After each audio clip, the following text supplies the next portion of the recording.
There's nothing like hometown sports. The roar of the crowd, the thrill of Friday night lights, and the pride of seeing our young athletes give everything they've got. This season, your business can stand right beside them by becoming a sponsor of the MyFM Media Local Sports Network, covering football, hockey, basketball, soccer, and Milford Legion baseball. Support the teams, celebrate the athletes, and stay atop of the mind with thousands of passionate local families who love our coverage. Join the businesses that invest in our community's future. Visit myfmdigital.com to book a meeting today.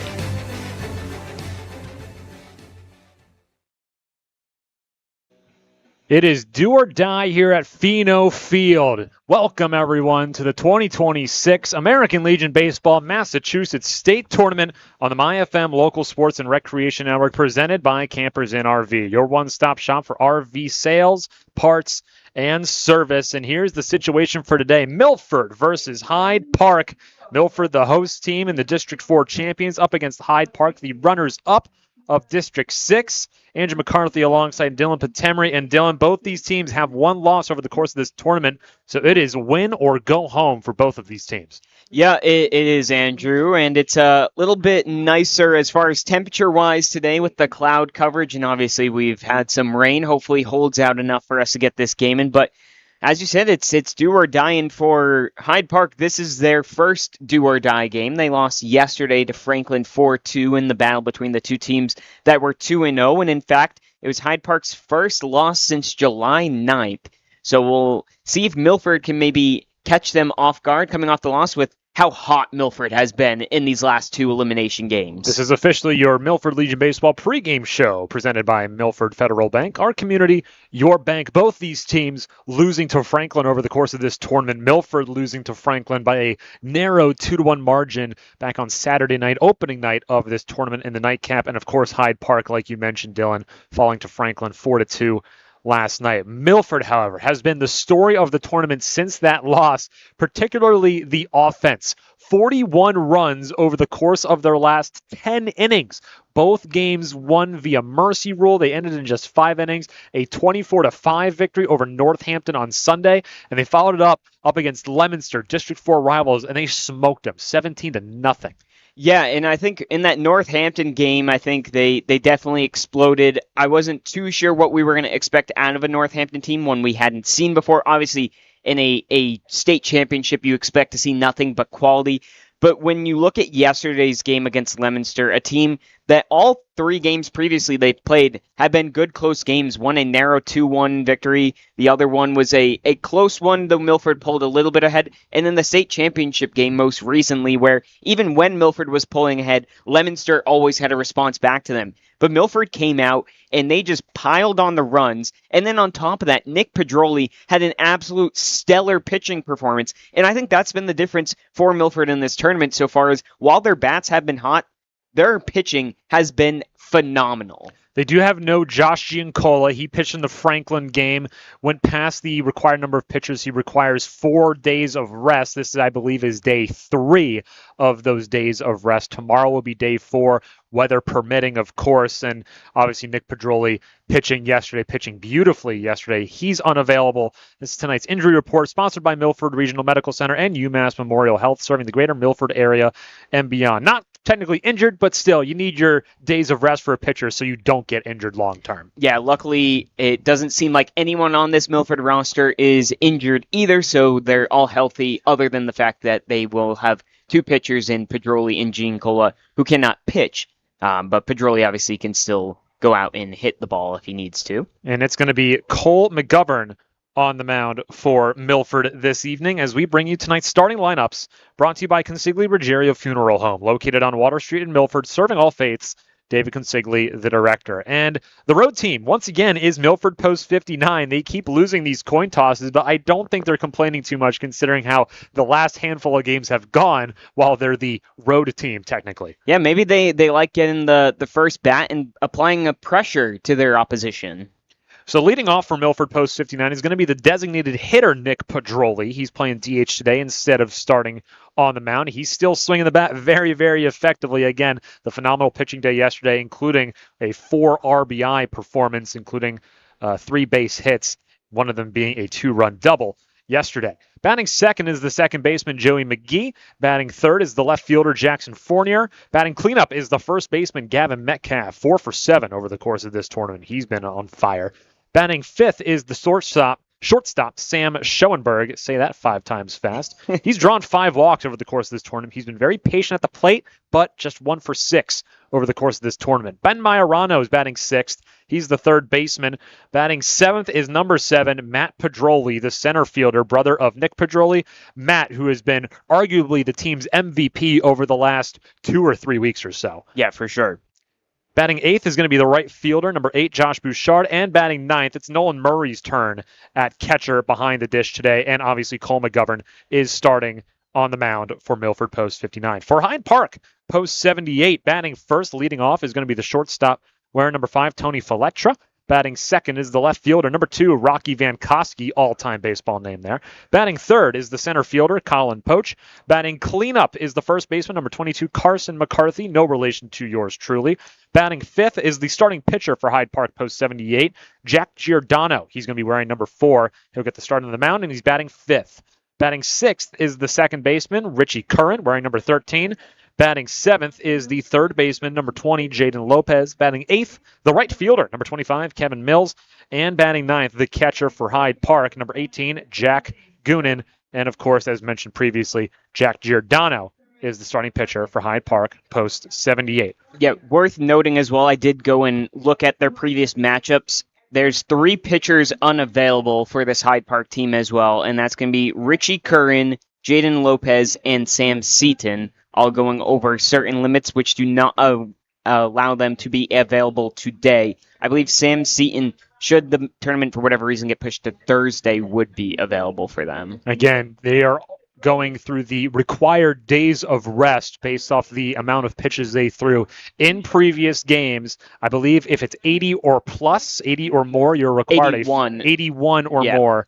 You're required a full 4 days of rest. But now we're nearing the end of the tournament, so basically all these teams are trying to empty the clip with all these pitchers, essentially. Yeah, and I mean, with it being a do-or-die game, all hands have to be on deck. If you're a pitcher who's available, there's a chance that you're going to get your number called.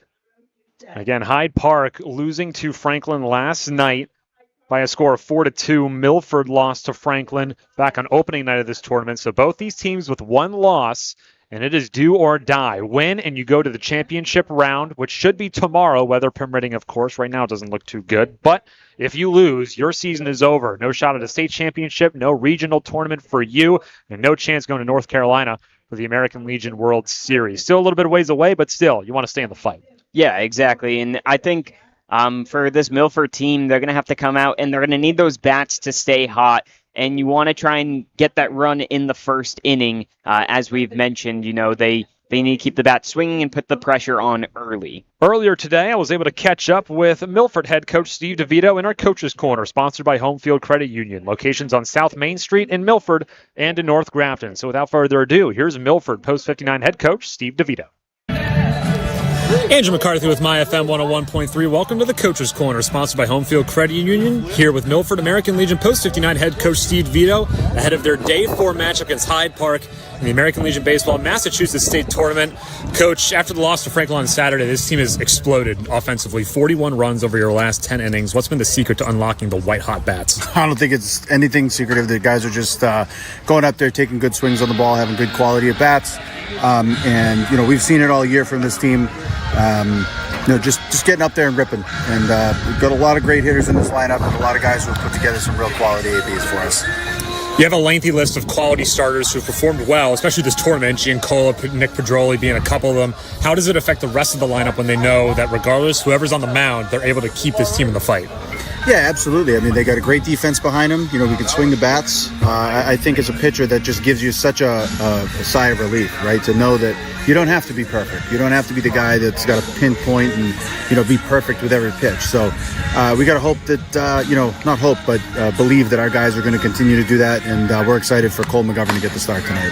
Cole McGovern wearing number 1. He'll be on the mound to start today. Coach, last question for you. It's been a remarkable ride all season long. How has the town of Milford impacted this group of guys?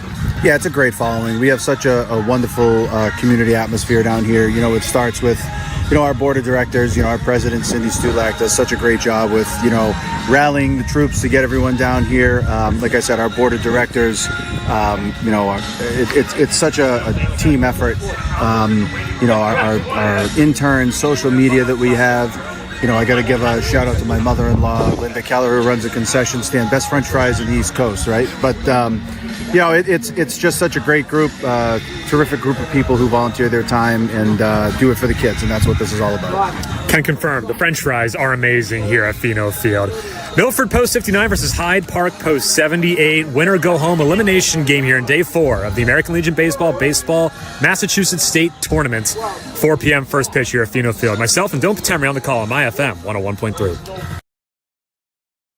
Hey, it's Anthony from the Embroidery Bar in Milford, and this summer it's all about looking your best. From custom t-shirts, hats, and shorts to tumblers, keychains, flasks, bottle openers, and more, we've got everything you need to stand out at the beach, the cookout, or wherever summer takes you. Need something unique?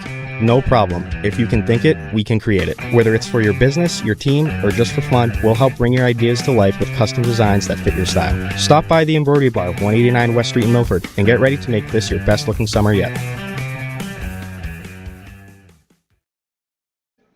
Welcome back to Pheno Field on the MyFM Local Sports and Recreation Network, presented by Campers Inn RV, helping families create lifelong memories one adventure at a time. We're almost ready for first pitch here at Pheno Field as Hyde Park Post 78 takes the field, awaiting the leadoff batter, Nick Pedroli from Milford Post 59. And let's take a look at tonight's colors of the game, brought to you by the Embroidery Bar in Milford, your local custom embroidery and apparel shop. And let's start with the team in the field right now. And if you're familiar with the Los Angeles Dodgers, it's literally the exact same thing. It is the royal blue jerseys with white lettering and a red stripe underneath it. Or I believe that's actually their jersey number in red underneath the Post 78, white lettering Post 78. The blue cap with the HP letters in white on the forefront of the cap with the white pants. It is quite literally Los Angeles Dodgers uniforms. For It is to a T, and we also had a picture of their white uniforms, which are also the exact same as the Dodgers' white uniforms. Well, I guess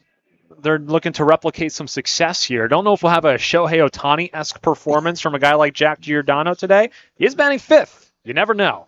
But now moving on to Milford Post 59. They're in their white digital camo jerseys with the navy blue lettering on the front with the yellow outline, and ditto on the back, navy blue numbers and yellow outline. White pants as well, and the caps are navy blue with the big yellow M in front, a la Michigan Wolverines.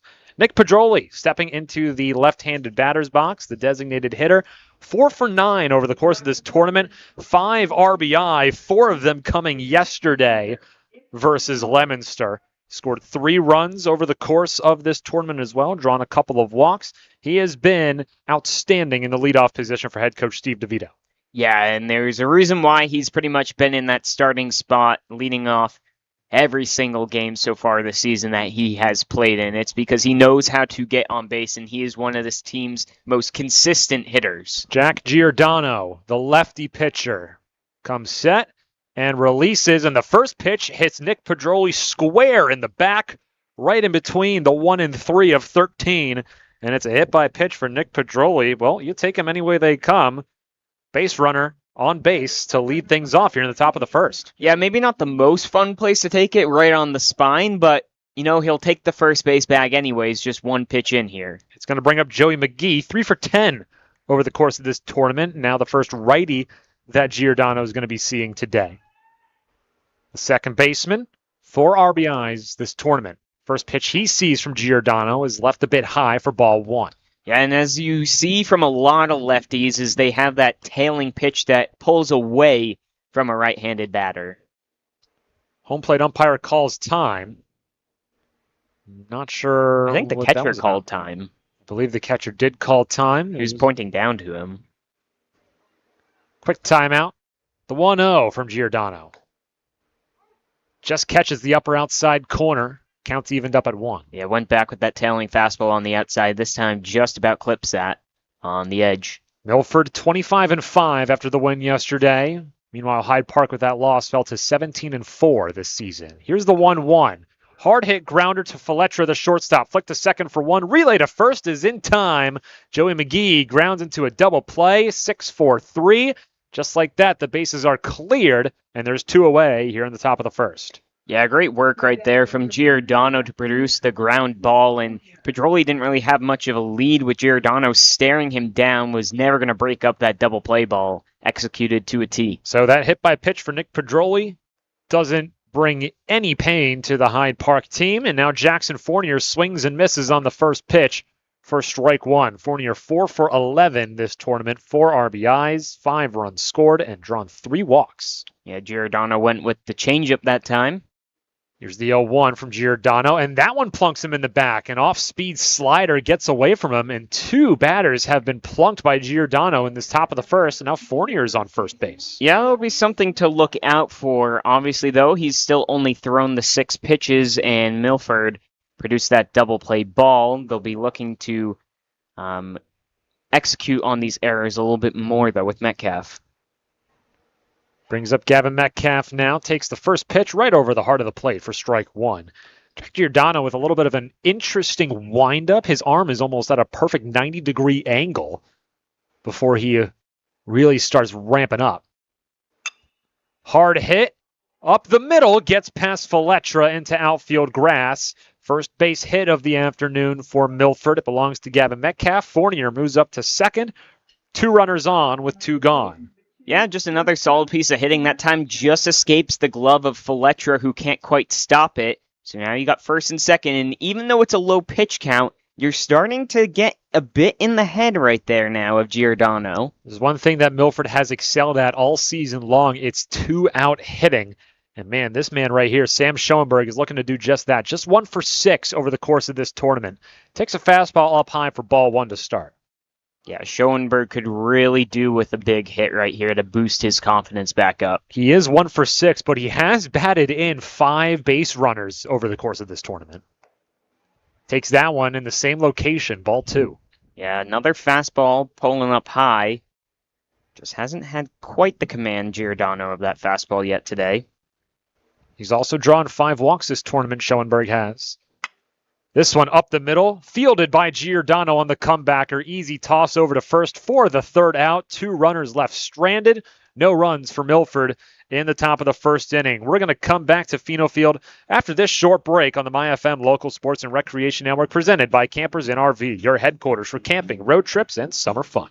This presentation of the MyFM Local Sports Network is being brought to you in part by All Temp Systems. When it comes to keeping your home comfortable year-round, trust the team at All Temp Systems. Their experienced technicians provide quality heating, cooling, and home comfort solutions with a customer-first approach and upfront pricing. They serve all major brands and are fully licensed and insured, giving you peace of mind with every visit. For your family's home comfort needs, make the call to the team you can trust. All Temp Systems, Pond Street in Milford. Hey, this is Jay with Full Service Junk Removal in Natick. From construction debris to furniture, yard waste, scrap metal, even hot tubs, we haul it all. Need a dumpster? We got you covered. Give us a call at 617-838-4977. Full service junk removal in Natick, clearing the way for local teams and families to win. FullServiceJunkREM.com.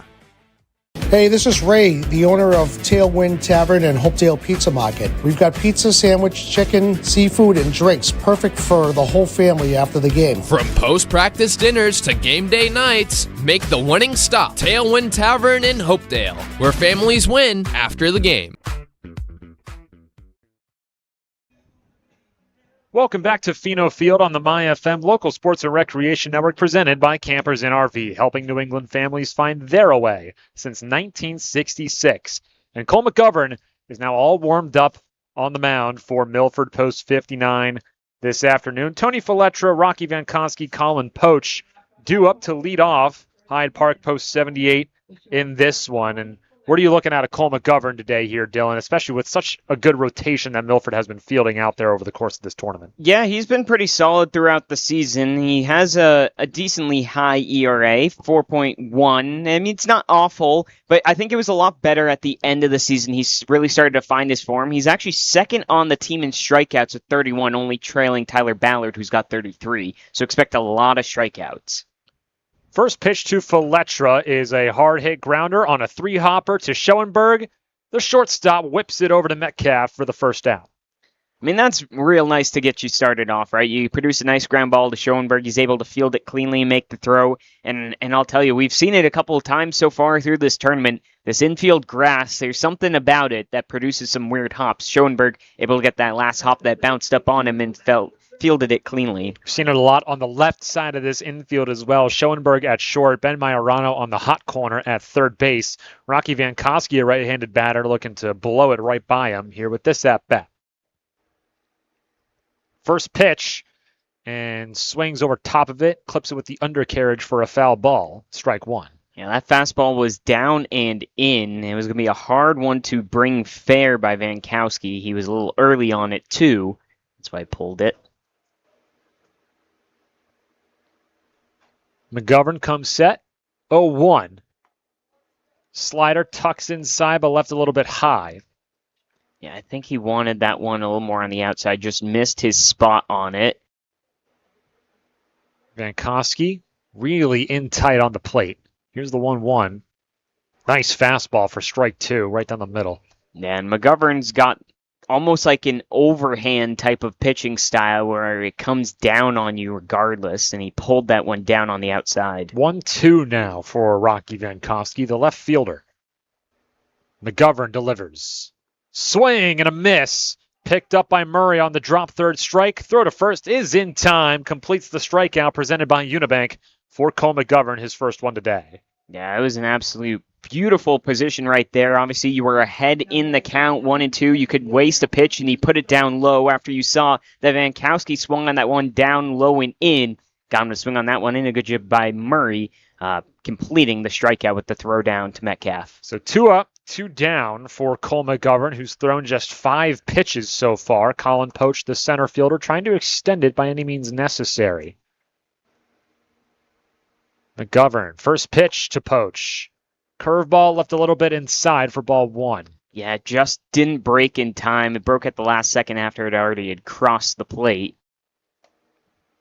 Here's the 1-0 to Poach. A fastball, but ends up in the same spot, ball 2. Now trying to get on that inside, maybe even trying to get Poach to budge, but he won't just yet. We'll see if he goes outside here with how much he's missing inside. The 2-0.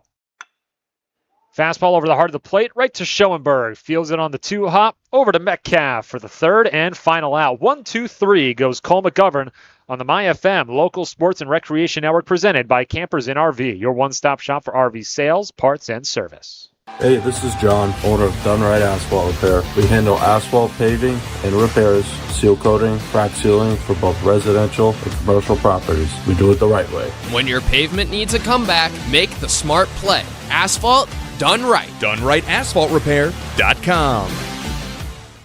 McIntyre Loam is proud to support the fine young athletes, coaches, and local schools featured on the MyFM Media Local Sports Network.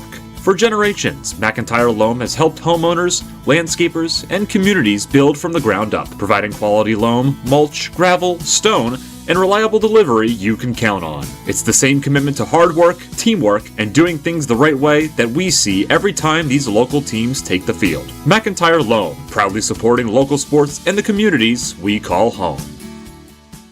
Don't be fooled by the name Pepperoncini's Pizzeria. It's not just pizza. Pepperoncini's Pizzeria and Grill at East Main Street in Milford is a family restaurant with a full menu for your full family. From their great tasting appetizers to game time wings on the bone tossed in a multitude of different flavors. Pepperoncini's offers catering for all corporate events as well as private parties. For the best pizza in the Milford area, it's Pepperoncini's. Bring the family to Pepperoncini's Pizzeria and Grill. You won't leave hungry. Gluten-free pizza on the menu.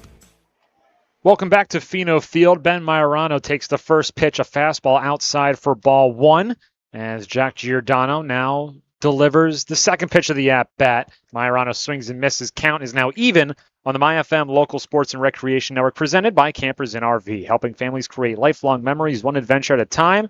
Dylan, the sun is poking out right now. It is, and it's nice still. There's still a cool breeze that's blowing across from left field into right. Here's the 1-1. Curveball outside, ball 2. Game started at 78 degrees and cloudy after some rain showers passed through central Massachusetts earlier today. Here's the 2-1.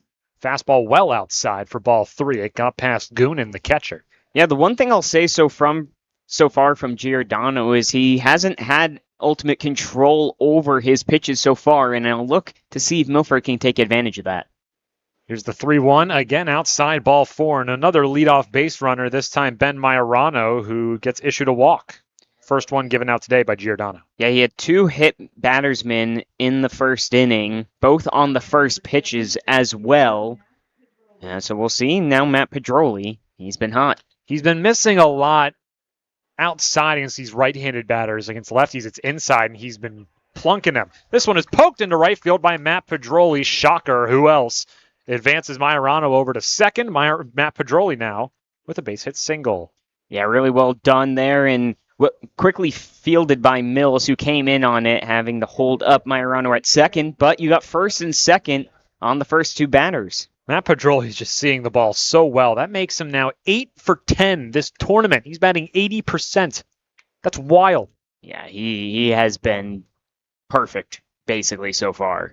First pitch to Josh Bouchard is well high for ball 1, and already 2 runners on, nobody out for Jack Giordano in the Hyde Park fielding unit. And Giordano's got to control it now.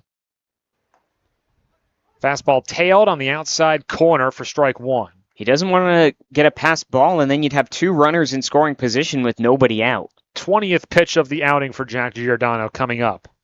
The 1-1 on Bouchard. Bouchard turns on it, but ropes it foul into the trees here at Pheno Field. Yeah, right there was a changeup inside on Bouchard, and he was a little ahead of it, maybe thinking fastball. A good piece of hitting so far. 1-2 upcoming to Josh Bouchard, 3 for 6 this tournament. He lets that one come to him. This one's lofted to right. Mills makes the grab. Majorano thought about tagging up from second. He does not do so. So the first out is recorded. They fly out to right field for Josh Bouchard. Yeah, so far from Milford, they've been able to put bat to ball on some of these pitches from Giordano, but none have really been a big, clean connection to get a hard hit ball. Obviously, Pedroli poked that one into right field. At some point, you're going to look for your big hitters to try and lace one. Nolan Murray, just the second game of the tournament he's played, looks to lay down a bunt, and it's a beauty. Gets past Giordano. He could beat this out, and he will. The bases are loaded after a picture-perfect bunt by Nolan Murray. Lopez got a late jump on it from third. The bunt it had some power behind it. It got past Giordano. Yeah, I mean, that was just perfectly placed. He basically pushed it in the air just into that gap in between the third baseman pitcher and shortstop. And the pitcher was going for it. Lopez was going to cover third. And by that time, when Lopez turned, Murray was almost at first. Now Nick Pedroli looking to get a hit here. First pitch he sees is high and inside for ball 1. Again, he was hit by a pitch in the first pitch he saw of the game. So that was just the second pitch he had thrown to him. This one does not hit him, though it came close. Here's the 1-0. This one's low and away for ball 2.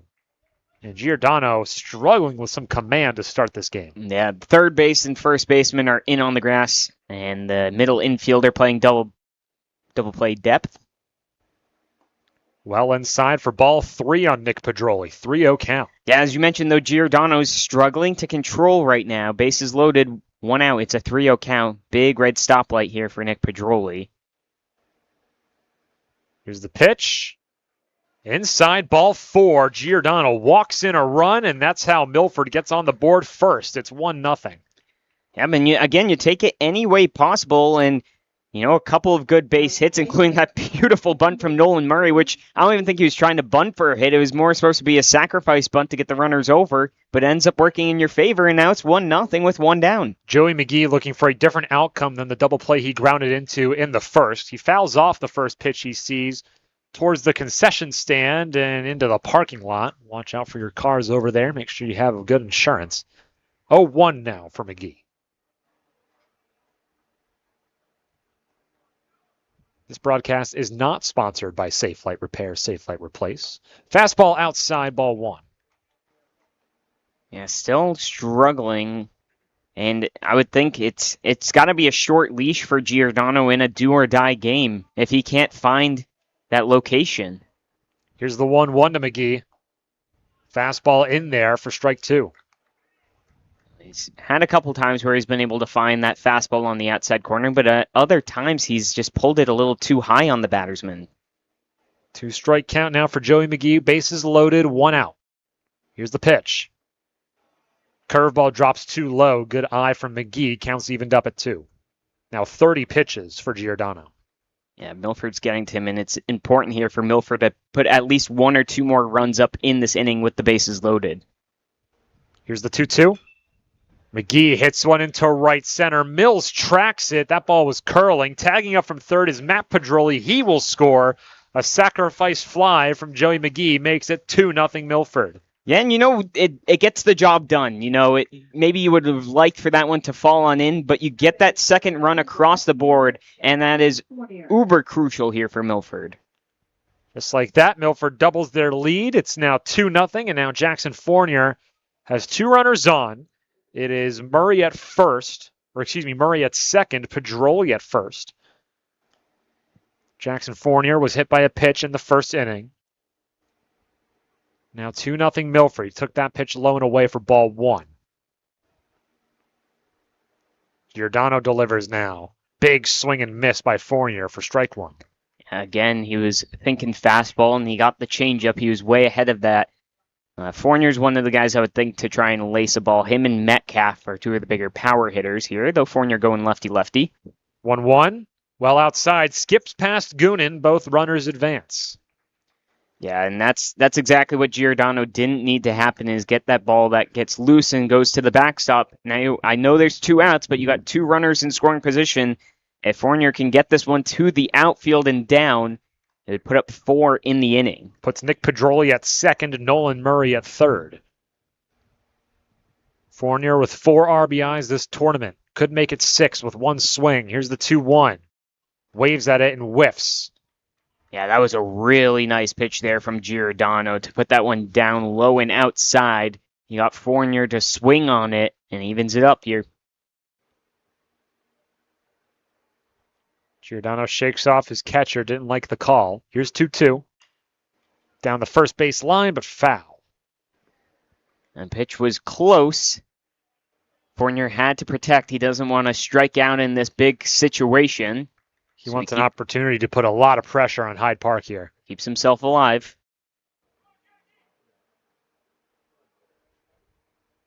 A lot of time being taken by Giordano. Here's the 2-2. Slider away for ball 3. Count is full. Yeah, Fournier for the first half of that pitch was thinking, I'm going to hit this one, and it started breaking, and he held off. A lot of cheers coming from the Milford faithful. Payoff pitch. Swing out and miss, but it was foul tipped. Yep. Foul tipped just off the very end of the barrel. But again, Fournier ahead of it. Off speed has been fooling him this at-bat. Yeah, that breaking ball, he just waved the bat at and just about got a tip. It would have clipped the outside corner.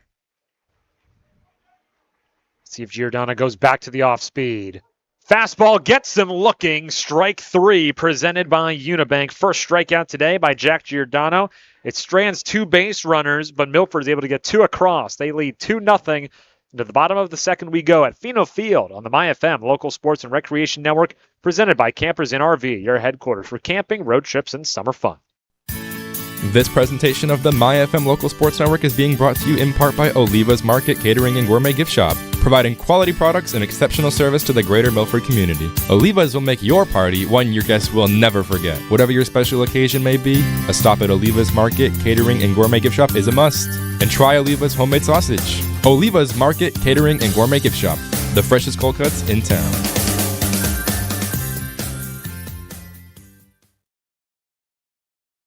This presentation of the MyFM Local Sports Network is brought to you by PJ's Restaurants. Enjoy authentic barbecue at PJ's Smoke and Grill in Midway. Award-winning wings, burgers, and steak tips at PJ's Bar and Grill in Bellingham. Or all-day breakfast and lunch at the newly reimagined Miss Menden Diner. PJ's Restaurants, proud supporters of local sports and proud sponsors of the MyFM Local Sports Network.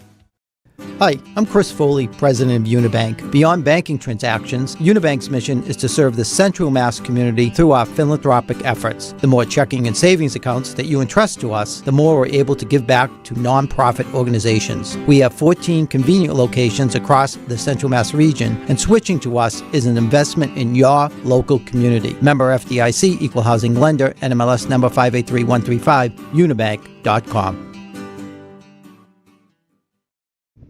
Welcome back to Pheno Field on the MyFM Local Sports and Recreation Network, presented by Campers Inn RV, helping New England families find their away since 1966. McCarthy, Giordano, Curran due up for Hyde Park post 78 after Cole McGovern went 1-2-3 back in the first, but now this heart of the order has a 2-run deficit to try and claw back from, Dylan. Yeah, it's important here that McGovern comes out and has another strong inning to not allow any runs and keep that lead. McGovern just had an 8-pitch first inning as McCarthy was all over the first pitch he saw, but he turned on it well foul down the third base side. Yeah, you got to assume, being the cleanup hitter, he's going to have some power to him. Again, no relation to myself and Carson McCarthy. I've talked to too many McCarthys today that are not related to me. I wouldn't say too many, but I've talked to multiple. If I had a nickel for every time I spoke to McCarthy that wasn't related to me, I'd have 2 nickels, which isn't a lot, but it's weird that it's happened twice. 1-1 upcoming to Carson McCarthy. Comebacker right to Joey McGee, who snags it on the line out for the first out of the inning. Yeah, good job moving to his right there, McGee, as it blew past McGovern.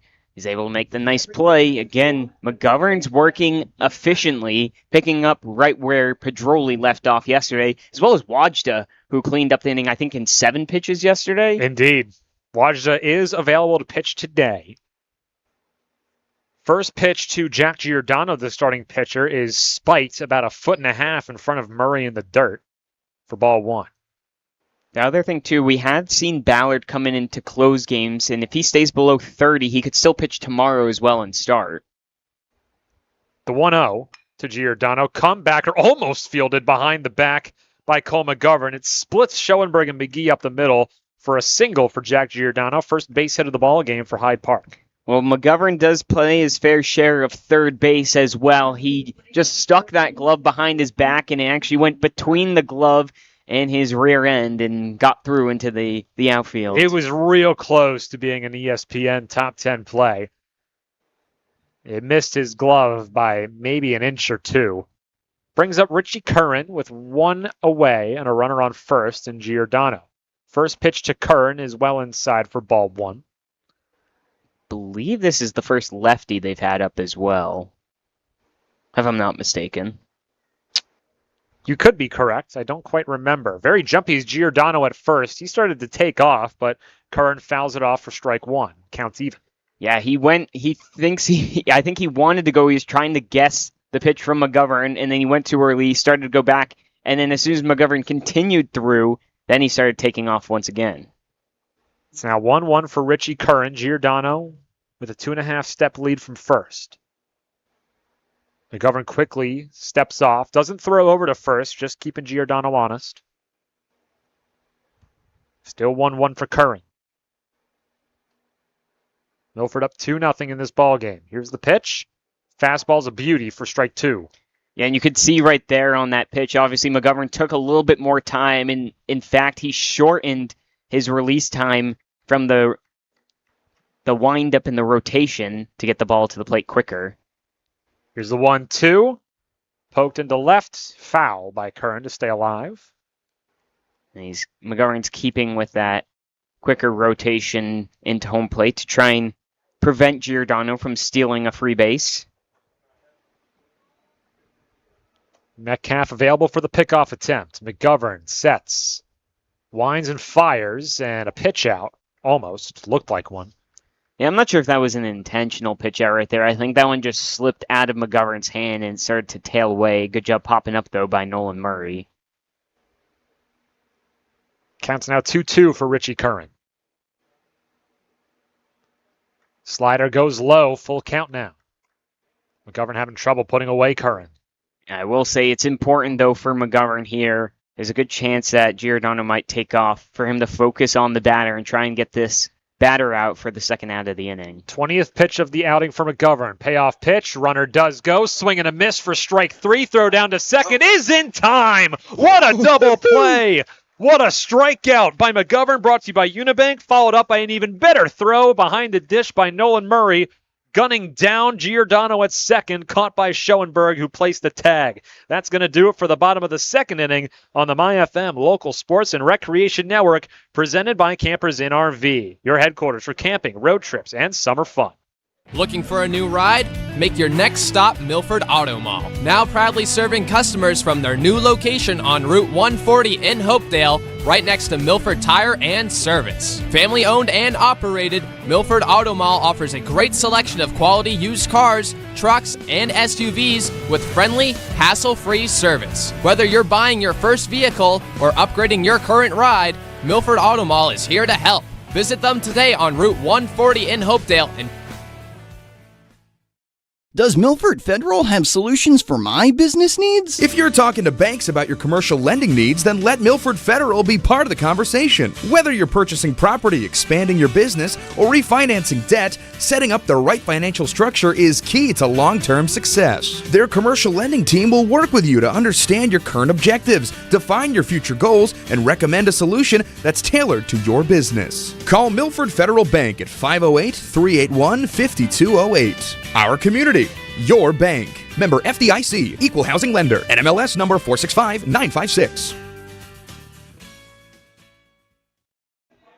Welcome back to Pheno Field here in Milford, Massachusetts on the MyFM Local Sports and Recreation Network, presented by Campers Inn RV, your one-stop shop for RV sales, parts, and service. Jack Giordano back on the mound for Hyde Park post 78. He's going to look to hold this 2-0 lead that Milford has earned themselves here in the top of the third inning. It's Metcalf, Schoenberg, Majorano due up for post 59. Yeah, I just want to say that execution from Nolan Murray and Sam Schoenberg on the steal was absolutely perfect. The throw from Murray was just right at that middle height where Schoenberg could catch it and put down the tag on the go.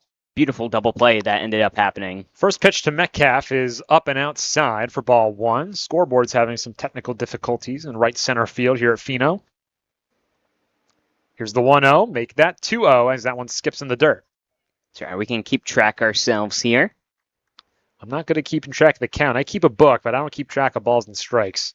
I'll keep you honest. Yeah, my pen is not lengthy enough to do that. Here's the 2-0. Make it 3-0 now. That one was left high. And again, Giordano just struggling to find the zone. Yeah, Giordano has already led off with a walker hit by battersmen the last 2 innings. 3-0 pitch, and it's a 4-pitch walk for Gavin Metcalf. For the third consecutive inning, the leadoff batter has reached base safely.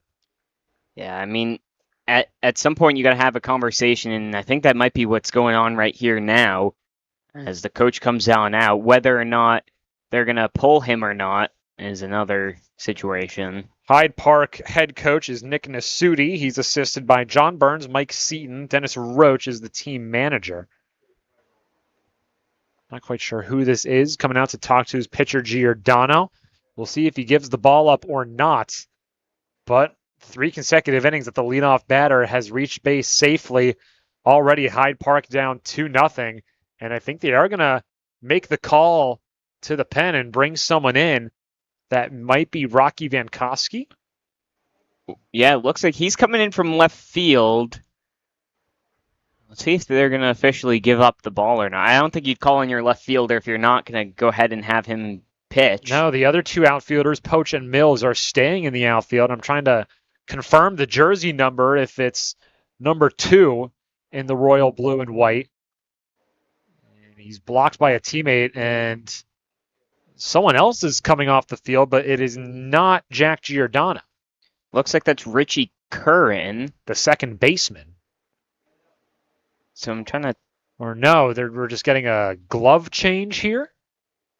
I'm not too sure. I mean, normally when you change gloves, it's because you're changing positions. Ah, there we go. Yeah, he's coming in to pitch from the outfield. It is Rocky Vankowski who will take control of the mound, relieving Jack Giordano, who will come off after just pitching 2 innings, giving up 2 runs, both of them earned, walking 3 batters, striking out 1 on 3 hits. But it's those 3 walks that have been, and 2 batters that were hit by pitches are really the difference maker in this one. We're going to step aside here at Pheno Field while Rocky Vankowski begins his warm-up here on the MyFM Local Sports and Recreation Network, presented by Campers in RV, helping families create lifelong memories one adventure at a time.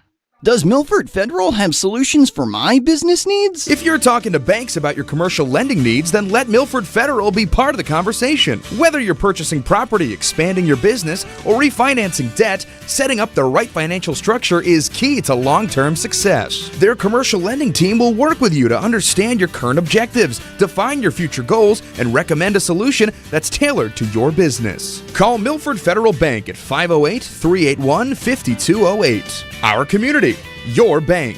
Member FDIC, Equal Housing Lender, NMLS number 465956. For 60 years, Crystal Pool and Spa has been helping families dive into summer the right way.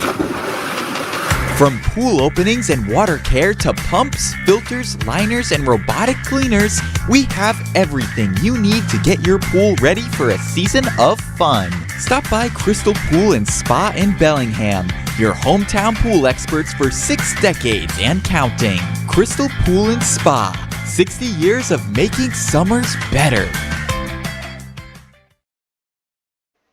Welcome back to Pheno Field on the MyFM Local Sports and Recreation Network, presented by Campers in RV, your headquarters for camping, road trips, and summer fun. Sam Schoenberg will be the first batter that Rocky Vankowski sees after Giordano got yanked after just 43 pitches in exactly 2 innings. I believe it's just a straight 1-for-1 defensive swap. Vankowski comes in from left field to pitch. Giordano will take the spot at left field. It's 2-0 now. Runner on first is Gavin Metcalf. That's Giordano's responsibility. First pitch by Vankowski is inside on Schoenberg for ball 1. Yeah, now shifting from a lefty to a righty as well for Milford to adjust to. Here in the top of the 3rd inning, Milford leading 2-0. Nobody out. 1-0 to Schoenberg is high with the fastball for ball 2. And it seems no one can find the strike zone for Hyde Park here. I can officially confirm Giordano did move to left field. Good to know. Was a little bit confusing at first. We didn't quite know if it was a 1-for-1 substitution on the roster. Giordano is listed as a pitcher/first baseman. He's playing some left field now after being pulled in relief. And a 3-0 count for Sam Schoenberg. 7 straight balls from 2 combined pitchers on these first 2 Milford batters to start this top of the 3rd. Yeah, and I had a feeling Giordano was going to have a short leash, again, it being a big do-or-die game, but right now, haven't been able to find the strike zone either for Vankowski. 3-0 is low for ball 4. 8 consecutive balls from 2 different Hyde Park pitchers and back-to-back walks to start this inning. Metcalf to second, Schoenberg now at first after the free pass. Well, I mean, if there's anything, if you're stepping up to bat, you got to be patient up there, and we'll see, as Milford likes to be aggressive, maybe Majorano throws down a bunt. Very similar to that Northampton game where Milford just drew so many walks en route to that dominant win. 24-5 was the final score on Sunday. Ben Majorano lifts it sky high in shallow left field. Faletra's there, right at the edge of the grass to make the catch, and an infield fly rule was in effect regardless. Yeah, I think he was trying to see if he could catch any of the Milford batters, or Milford runners sleeping, because he intentionally dropped it at the end, but Milford's smarter than that. They're not going to fall for that play. Gavin Metcalf didn't even take 1 foot off of second base. Both feet were planted on top of the bag.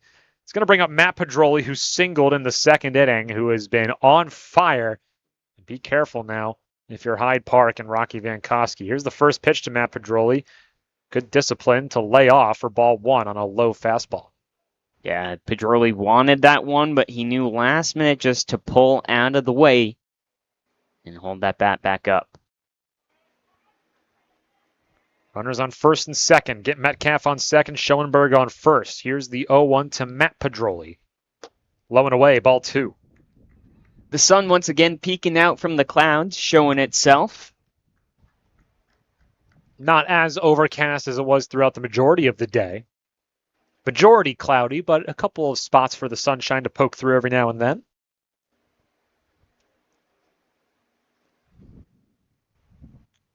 Long time between pitches for Vankowski. Here's the 2-0, well high, ball 3. Yeah, Hyde Park just can't find the strike zone and can't find the control right now, and I'm not sure what it is, whether it's the pressure of this game or I don't know.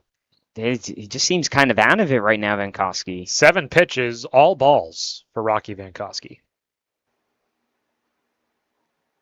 Or excuse me, 8 pitches, 7 of them balls. There's a strike. No contact made by Pedroli. It was called. The one pitch that was not a ball, besides that one, was the Majorano flyout. Yeah, Pedroli was taking the whole way there on the 3-0. You might even just see if this pitch is perfect if you're going to swing at it. 3-1 is hit hard into center. Poach has to backtrack. That's over his head. Metcalf is going to round third. Schoenberg not far behind him in tow. Matt Pedroli will hold up, standing up at second. It's a 2-run double, and it's 4-0 Milford after Metcalf and Schoenberg crossed the plate. That one was crushed over the center fielder's head, Poach.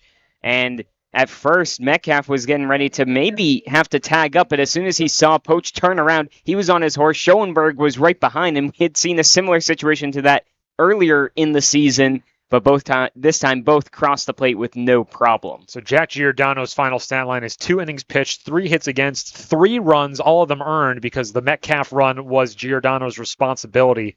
3 walks, 1 strikeout on 43 pitches. The Schoenberg's run is now Vankowski's responsibility, as is the base runner Matt Pedroli, who's now 9 for 11 this tournament with 8 RBIs.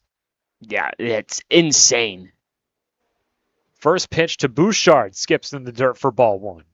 That was an interesting... Or was time called? The ump's waving his hand. I feel like... I did not see what happened.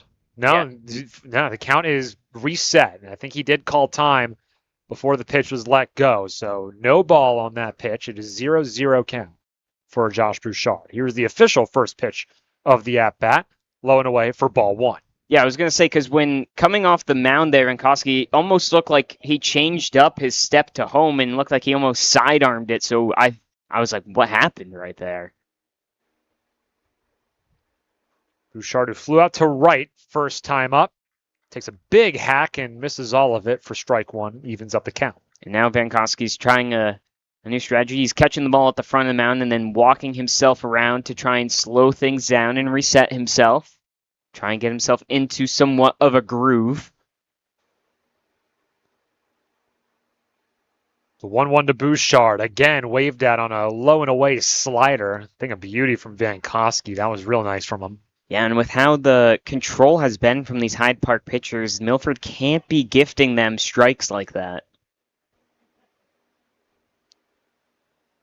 Bouchard trying to bring home Matt Pedroli. Takes an extra hop away from second base. The 1-2. Good block by Goonan to keep in front of him. Counts evened up at 2. And Milford's bats have just remained white hot so far. I mean, these last 3 games, it's been ridiculous. And continuing going in this third game. Now 4 runs through 2 and a third. 45 runs over their last. Swung on and missed by Josh Bouchard. Strike 3. First strikeout of the day for Rocky Vankowski, presented by Unibank. It's of the swinging variety, as I was saying. Now 45 runs over their last 12 1/3 innings for Milford. And let's see if Nolan Murray is going to try to keep that streak going. He reached base on an infield bunt single, which was able to load the bases, and then Nick Pedroli walked in a run. McGee sacrifice fly, flew in another. First pitch to Nolan Murray up high for ball 1. Yeah, it's important that Milford keeps their discipline here and not gifting away free strikes and free outs. That discipline from Bouchard wasn't quite there, and I'm sure he's going to want revenge when he comes back up. 1-0 to Nolan Murray. Popped up towards the Milford dugout and towards the bleachers. Big clang on the metal for a loud strike 1. Quite literally. Yeah, Murray just got underneath that one. Looks like everyone's okay. I think some fans might have lost it, but nobody was right where it landed. It landed in front of all the bleachers on that metal. Solid crowd here at Pheno Field in Milford. Obviously, the town of Milford has been so supportive of this post-59 team, not just all tournament, but all season as well. 1-1 upcoming to Nolan Murray, well high for ball 2. And the town of Milford has really made Pheno Field gorgeous for this tournament. They spruced up the entrance to the ballpark, all fresh pavement. The grass looks gorgeous as well. They tried to limit the weird bounces on the dirt. It looks real nice. Shout out the Milford Parks Department. Here's the 2-1. Turned on by Murray, well foul, sky high towards the bike path here at Pheno. Watch out for anyone walking their dog.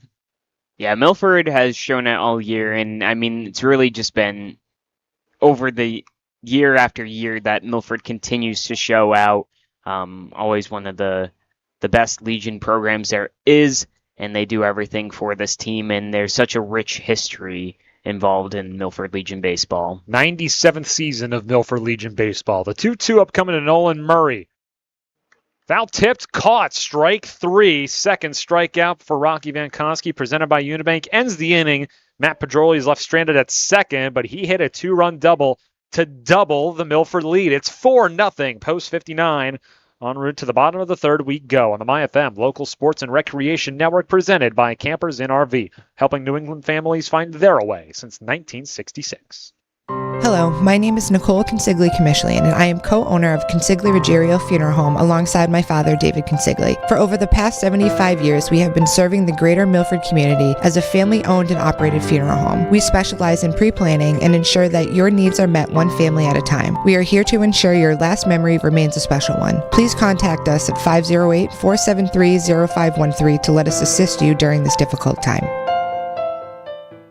Are you thinking about buying a new car or maybe looking to refinance an existing car loan? At Homefield Credit Union, we offer competitive rates on new car purchases as well as car loan refinancing. And with our Auto Advisor program, Homefield Credit Union can help you get a fair and competitive price on a new or used vehicle while financing directly with the credit union. Homefield Credit Union, banking with a Homefield advantage. Stop by or call today, 508-839-5493, 138 South Main Street in Milford and at 86 Worcester Street in North Grafton. Whoa! Oh. Oops, sorry. That's fine, honey. Mom, I'm home from practice, and I brought the whole team. Oh, the floor. Okay, that's great. No, that's great. Hey, honey. Can you believe all the rain? Oh, whew, we need new floors. Milford Hardwood, South Main Street, Milford. Your hardwood flooring professionals with a large selection of hardwood flooring to meet your budget. Pick up a sample today.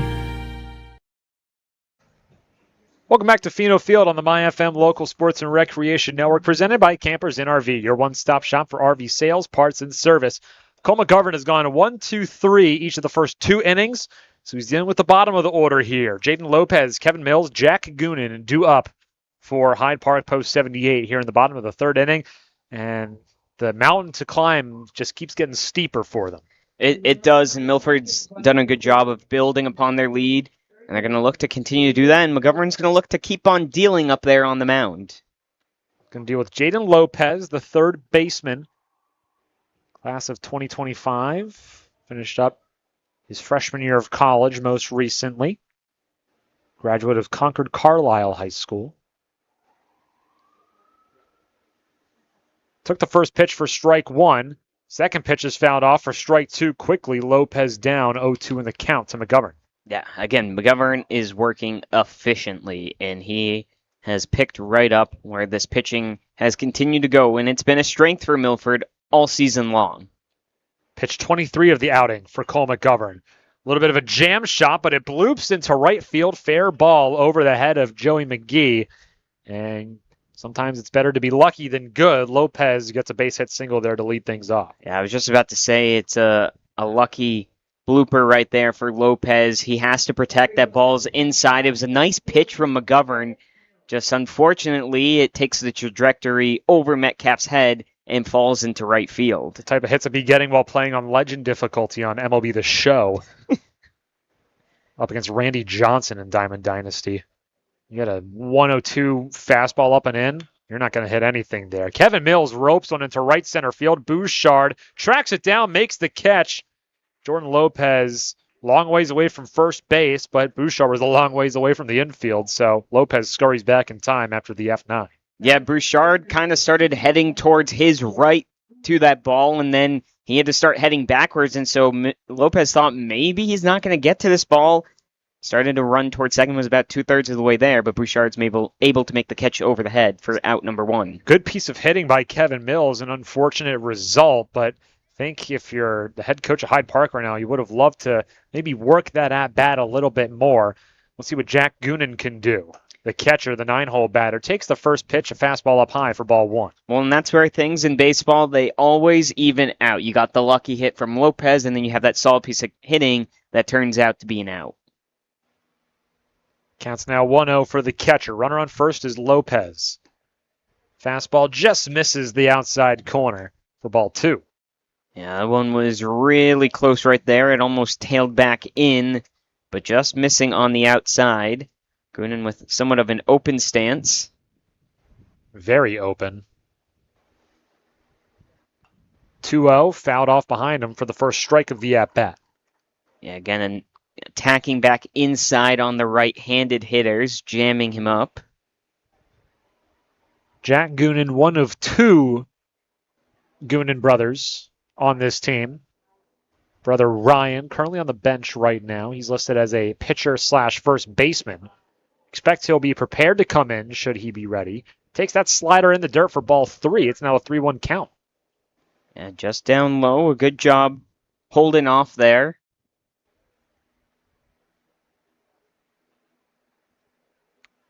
Runner thought about going, but it's ball 4 regardless. Goonan draws a walk. First one dished out today by Cole McGovern. Puts Lopez over at second. And now 2 runners on for Tony Faletra, back around to the top of the order for Hyde Park post 78. And this is where now it's important for Milford to try and produce an out here and not let things get going for Hyde Park. First pitch to Faletra, fastball just a bit inside for ball 1. One thing that Steve Vito talked about in our coach's corner is they're so confident in their bats that it really takes a lot of pressure off these pitchers. They don't need to be perfect to give this team a shot. They know how good their offense is. It's already paid dividends so far in this game. Fastball in there, strike 1, right at the top of the zone. Yeah, that's a good response right back on the 1-1 now. Hyde Park just trying to chip away here, down 4-0 in the bottom of the third. 1 away, 2 runners on. Tony Faletra, the 1-1, fouled off on a good-looking fastball that was tailing back into the zone for strike 2. A good battle back here from McGovern. Chance to get a big strikeout.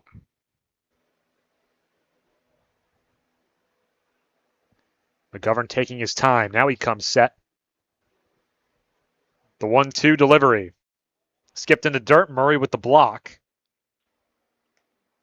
Yeah, McGovern just released that fastball late as he spiked it in front of home plate, but Murray doing a solid job behind there, blocking it, keeping all runners at their bases. 2-2 count for Tony Faletra, the shortstop. McGovern, the pitch. Comebacker fielded by McGovern, throws back to second. Schoenberg can't field it. Schoenberg accidentally gets in front of Jack Goonan. Throw to third, not in time. Run comes across. It's Jaden Lopez. A little bit of confusion there. Hyde Park is now on the board after Lopez crosses the plate. And a little bit of an interesting play there. It was hit back to McGovern, who went to second instead of trying to go to first and get the easy force out. And they come up 0 and they give up a run in the process. Well, I actually think it was the right play there from McGovern on going to second. I think he just went a little too quickly and didn't allow Schoenberg to get to the bag, and he threw it slightly behind. If that one's over second base, or maybe he takes a half second more to allow Schoenberg to get closer, they might be able to get the out at second and maybe even a double play ball. It'll be listed as an E1 against Cole McGovern. Puts runners on the corners with only 1 away. And first pitch ball to Rocky Vankowski, now the pitcher. And Nolan Murray's going to go out to talk to his pitcher after that unfortunate play. Yeah, Coach Cormier is also coming out to join in on the discussion. I think this you're just trying to calm McGovern down.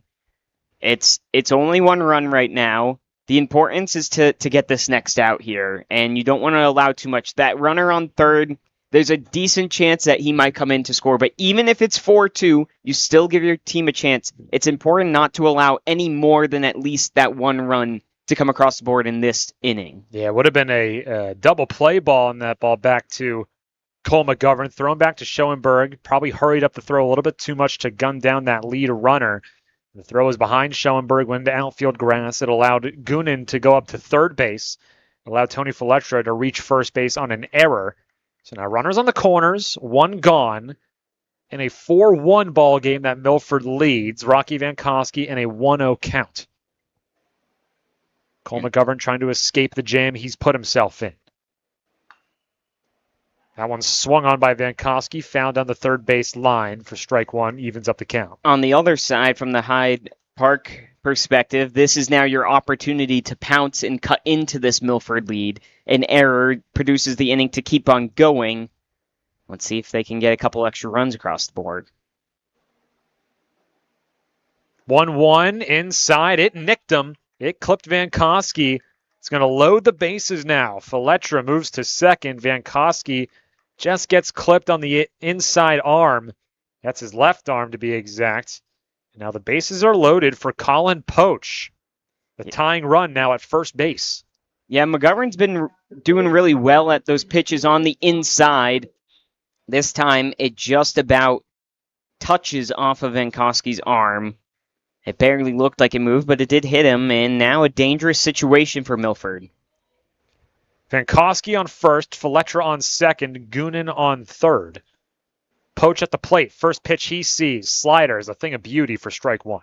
Yeah, that ball dropped right on in there up top. It might have been even a curveball that dropped at the top of the zone. Even Poach is asking where that one hit. Poach, who grounded out to the shortstop back in the first inning. McGovern, the 0-1. Fastball low and away for a ball. Yeah, McGovern just pulled that one a little bit. Majorano's in on the grass at third base. Should the ball be hit to him, there's a likelihood he'll come home with it. Poach the righty. If he turns on a one, it's going Majorano's way. 1-1 in the dirt, blocked by Murray. Keeps everyone put. It's now 2-1 for Poach. Yeah, again, McGovern just losing it a little bit. He needs to take a deep breath here, reset, and help his team out. He's got a jam here to try and work out of it. Big moment in the game here. 2-1 pitch from McGovern. Fastball right over the heart. Counts even up at 2. Yeah, Poach is disagreeing with that, but that one crossed the plate. It wasn't even at the top of the zone either, in my opinion.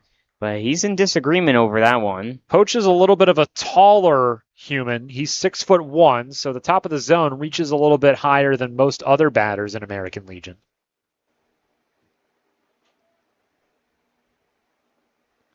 Two for McGovern. Just outside for the full count. Some of the Milford faithful do not agree with that call. Yeah, it must have been just outside. It was at the right height level, but just off the edge there on the left-handed batter side. McGovern in danger of walking in a run to make it 4-2. Here's the payoff pitch to Poach. Low in the dirt, gets away from Murray. It doesn't matter. It's ball 4. He's going to chase after it to make sure that Faletra doesn't cross the plate as well. Goonan gets walked in. Poach goes over to first, and it's now 4-2. Yeah, and this is where things start getting dangerous. And I think Milford's got someone warming up in the pen as well. And again, you want a short leash here. This is a do-or-die game. Even though McGovern started out well, he finds himself in a bit of a jam. They do have action going on in the bullpen. The tying run is at second. First pitch for Carson McCarthy is popped up. Fair territory. Infield fly rule in effect. Metcalf comes down with the catch regardless. Everyone stays put, but a crucial second out is recorded. Yeah, that's big to come right back after walking a batter, especially spiking one with getting the pop out there. It was teetering and playing on the first baseline, but making the grab anyways was Metcalf. With that walk to Colin Poach earlier, both runs are earned for Cole McGovern despite the E1 against McGovern on the Tony Feletra at-bat. First pitch to Giordano's fouled on the first base side for strike one. This would be huge for McGovern to get out of this inning, only allowing the 2 runs. Bases still loaded. It was 4-0 Milford entering the bottom of the third. Hyde Park has cut the deficit in half. It's now 4-2.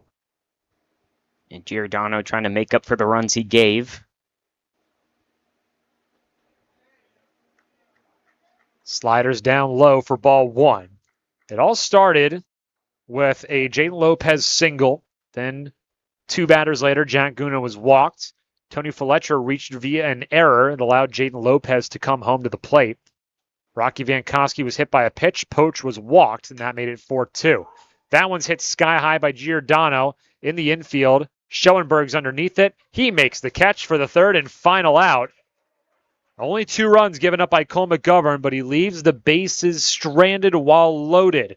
Still 4-2 Milford leads. They're back up to bat on Pheno Field after this on the MyFM Local Sports and Recreation Network, presented by Campers in RV, your one-stop shop for RV sales, parts, and service. Milford Regional Rehabilitation and Sports Medicine offers physical therapy, occupational therapy, speech therapy, and sports and services at convenient appointment hours in Milford, Franklin, and Northbridge. To learn more, visit milfordregional.org/rehab. UMass Memorial Health Milford Regional is committed to providing exceptional healthcare services to our community with dignity, compassion, and respect. Hey, it's Anthony from the Embroidery Bar in Milford, and this summer it's all about looking your best. From custom t-shirts, hats, and shorts to tumblers, keychains, flasks, bottle openers, and more, we've got everything you need to stand out at the beach, the cookout, or wherever summer takes you. Need something unique? No problem. If you can think it, we can create it. Whether it's for your business, your team, or just for fun, we'll help bring your ideas to life with custom designs that fit your style. Stop by the Embroidery Bar, 189 West Street in Milford, and get ready to make this your best looking summer yet. This presentation of the MyFM Local Sports Network is being brought to you in part by All Temp Systems. When it comes to keeping your home comfortable year-round, trust the team at All Temp Systems. Their experienced technicians provide quality heating, cooling, and home comfort solutions with a customer-first approach and upfront pricing. They serve all major brands and are fully licensed and insured, giving you peace of mind with every visit. For your family's home comfort needs, make the call to the team you can trust. All Temp Systems, Pond Street in Milford. Just past 5 o'clock Eastern Standard Time. We've gone through an hour of this ball game that started at 4:01 Eastern Standard Time, and we're back up to the top of the order. Nick Pedroli, Joey McGee, Jackson Fournier due up for Milford Post 59 here in the top of the 4th inning. Milford leads 4-2 here at Pheno Field on the MyFM Local Sports and Recreation Network, presented by Campers in RV, helping families create lifelong memories, one adventure at a time. Nick Pedroli was hit by a pitch, then he was walked in the second. See if he can record a true at-bat in this one. First pitch he sees, swinging, lined into right center field. Going back is Mills, and he'll make the catch. That thing just hung up there for an eternity, and Mills was able to come down with it. Yeah, it was a good piece there from Pedroli, but it didn't have the distance, and it kept hanging up in the air. Mills does a good job tracking that ball down. Joey McGee, who recorded an RBI via sacrifice fly in the second inning, was able to bring in Matt Pedroli in the second to make it a 2-0 ball game at that time. In the first, he grounded into a double play. First pitch is a beautiful slider by Vankowski, who returns to work here in the 4th inning for strike one on Joey McGee. Yeah, and just going back to that last inning for McGovern, while he lets up the 2 runs, he does a good job battling back out of it and keeping it just to 2. Now let's see if Milford can add back to their lead. 0-1, swung on by McGee, fouled on the third base line. Heads up there for Lopez, nearly tripped over his own 2 feet. That makes a nice play, but didn't need to do all of that into foul territory, but it looks like he's okay. You've seen the Dude Perfect stereotypes videos. Do you remember those? Yes, I do. The men's league softball stereotypes, and it's the guy who always tries to do too much to get the top 10 play. Not saying Lopez is doing that, but he was reaching for it in foul territory. But here's the 0-2. Well outside on McGee for ball one. Yeah, McGee had a slow start to the Legion season. Obviously, he wasn't a part of the team last year due to injury. He comes back. Took him a little bit of time to get going, but since then, he has been just as good as the others. 1-2 to McGee. Inside, ball 2, counts evened up.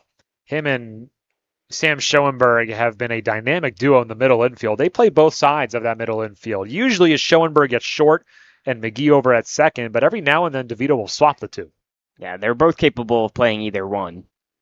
But I'd say that's probably where they're both more comfortable is with Schoenberg at short and McGee at second. Both have made good plays in today and throughout the playoffs so far. McGee will step out, step back in the right-handed batter's box. 2-2 upcoming from Vankowski. Pitch, off speed, pops out of the glove of Goonan, but it is a 3-2 count now. Yep, good patience there from McGee, who up at the plate, he just looks like an absolute professional. Looks like an MLB batter when he's in it at the plate. Very shady day here at Pheno Field. Sun now behind cloud cover yet again. Payoff pitch, swung on and missed by McGee. Third strikeout presented by Unibank for Rocky Vankowski since coming on in relief of Jack Giordano. That's the second out recorded. 2 up, 2 down for Vankowski. Yeah, Vankowski was a little shaky coming into the game, but since after a couple of hits, he has really started to find his form now with the 3 strikeouts. Jackson Fournier, 0 for 1, struck out looking in the second. That was the 1 strikeout that Jack Giordano recorded. Checks his swing. Did he go around? Third base umpire says yes, he did. Here in the state tournament, we have a 3-umpire crew. Obviously, 1 at home plate, and then 1 umpire on each of the corner bases. 1 will move over once the base runner gets on to keep track of second base. Off speed is left a little bit high for ball 1. Counts evened up for Fournier. As I mentioned, Vankowski's been doing well so far. He's now retired the last 4 batters here for Milford. The last base runner was Matt Pedroli with the 2-run double in the 3rd inning to make it a 4-0 ball game. Hyde Park has since cut that deficit in half. Foul tip by Fournier, and it may have caught Goonan in an unfortunate area. He's a little shaken up on that one. Yeah, I think it might have clipped on the inside of his leg where there's not as much padding as that one foul tipped on down. He's just walking it off. By not as much, you mean absolutely zero padding. That's a tender area. The inside of the thigh, that's going to be black and blue the next day. He's all good to continue, though. When you're a catcher, that's what you sign up for. You know there is a lot of risk that comes with it. So a 1-2 count now for Jackson Fournier. Was hit by a pitch in the first, struck out looking in the second. No runners on, 2 away. 1-2. Fournier gets all of this one into deep right field, and Mills will watch it fly. Goodbye, Jackson Fournier with a solo shot into deep right. It's 5-2 Milford. That ball was absolutely killed. His 2nd home run of the tournament, 4th on the year, and he knew it off the swing. He didn't even hit it with the barrel, and he knew it was gone. I think everyone knew it immediately. That thing was leaving the yard into deep right field, nearing one of the car parks just past the tree line in right field of Pheno Field. And a solo shot from Jackson Fournier with 2 outs has made it 5-2 Milford. They get one of those runs back, and now it's Gavin Metcalf's turn, who's 1 for 1. He singled in the 1st inning. Jackson Fournier has been such a great addition to this year's team. In his first season with Legion Ball, he has shown the power hitting he has and brings that power. That Milford's always been a really good contact hitting team. They have a couple of power hitters, but he has really been that top guy. It's now an 0-1 count for Gavin Metcalf. Make that 0-2, a nice fastball in the inside corner. Yeah, that was a really nice pitch by Vankowski, coming back inside, placing that one right on the black. 0-2 to Gavin Metcalf.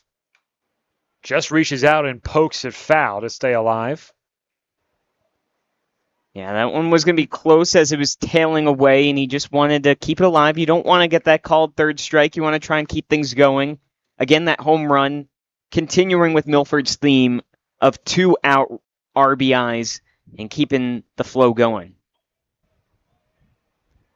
We'll do it again with the 0-2 to Metcalf. Vankowski sets, stretches, delivers. Swung on and missed. For strike 3, 4th strikeout presented by Unibank for Rocky Vankowski. Ends the inning, but not before a solo home run by Jackson Fournier makes it 5-2 Milford on the MyFM Local Sports and Recreation Network, presented by Campers Inn RV, your headquarters for camping, road trips, and summer fun. Hey, this is Jay with Full Service Junk Removal in Natick. From construction debris to furniture, yard waste, scrap metal, even hot tubs, we haul it all. Need a dumpster? We got you covered. Give us a call at 617-838-4977. Full service junk removal in Natick, clearing the way for local teams and families to win. FullServiceJunkREM.com. Hey, this is Ray, the owner of Tailwind Tavern and Hopedale Pizza Market. We've got pizza, sandwich, chicken, seafood, and drinks perfect for the whole family after the game. From post-practice dinners to game day nights, make the winning stop Tailwind Tavern in Hopedale, where families win after the game. Hey, this is John, owner of Done Right Asphalt Repair. We handle asphalt paving and repairs, seal coating, crack sealing for both residential and commercial properties. We do it the right way. When your pavement needs a comeback, make the smart play. Asphalt done right. DoneRightAsphaltRepair.com. McIntyre Loam is proud to support the fine young athletes, coaches, and local schools featured on the MyFM Media Local Sports Network. For generations, McIntyre Loam has helped homeowners, landscapers, and communities build from the ground up, providing quality loam, mulch, gravel, stone, and reliable delivery you can count on. It's the same commitment to hard work, teamwork, and doing things the right way that we see every time these local teams take the field. McIntyre Loam, proudly supporting local sports and the communities we call home.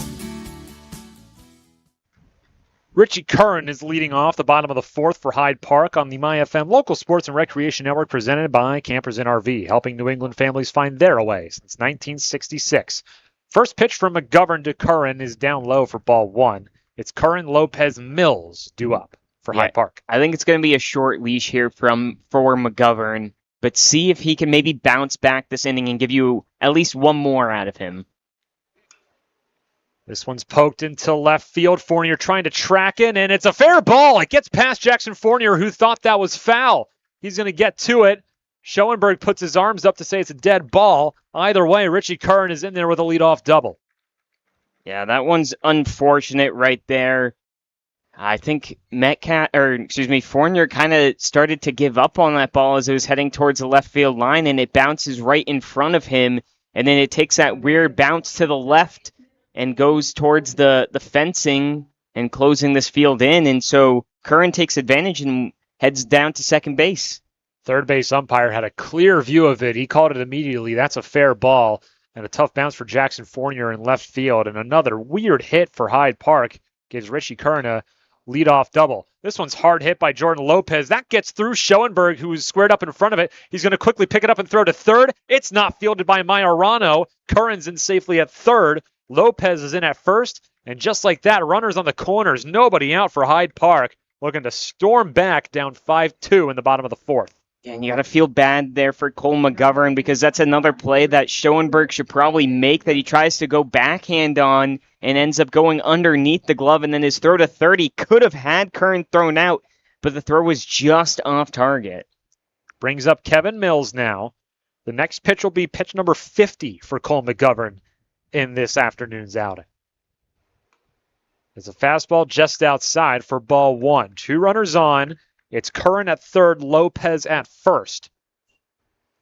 Yeah, so you have that runner at third, though a ground ball, you'd rather trade the 2 outs for that 1 run.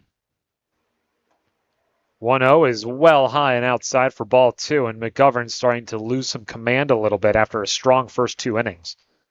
Yeah, it's starting to go a little bit, and it's unfortunate how it kind of has fallen apart here for McGovern, but he's got to try and focus in on the batter right here, Mills. Here's the 2-0. Fastball right down the pipe, strike 1. McGovern went 1-2-3 in the first and second innings before facing 8 batters in the third. Good Good response right there with the strike. This is now the third batter he's facing here in the fourth. Still nobody out. That one had a wrinkle on it. That found the zone for strike 2. Counts evened up. Yeah, I think that one froze up Mills just a little bit. See what McGovern comes to if he goes back with a fastball. That's what he's kind of liked so far in this at-bat. 2-2 for McGovern. Line into center. Matt Pedroli's going to field it on the one hop. He's going to go home with it, trying to gun down Jaden Lopez. It's cut off by Murray. Throw back to second. The throw was high. McGee couldn't place the tag. Mills is in there. 2 more runs come across for Hyde Park, and it's a 1-run game. It's 5-4.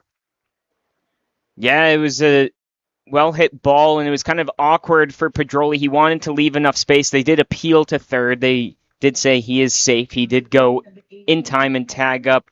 The throw was just off target from Matt Pedroli. If it was on target, it would have been close, and then trying to cut it off. But as you mentioned, that throw from Murray down to second, just too high. Otherwise, it would have had Jaden Lopez out over there. Curran and Lopez each crossed the plate. Pedroli fielded it on the one hop. He didn't want to lay out for it. He tried to throw right to home to gun down Lopez. It was cut off by Murray. The throw back to second was not in time, where Mills was already safe. First pitch now to Jack Goonan is ball 1, and Cole McGovern has seen a 4-0 lead nearly vanish now. Milford just clinging on to a 1-run lead. The Jackson Fournier home run now the difference maker. The 1-0 is down low for ball 2.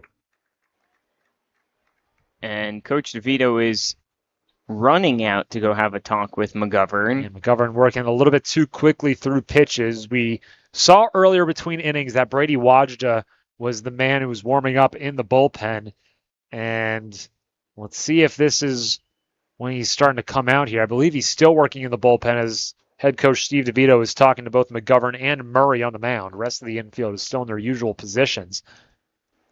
Yeah, I'm thinking this could be McGovern's last batter here, and maybe that is what Coach DeVito is telling him. Normally you don't pull a guy out middle of an at-bat, and DeVito won't be doing that here.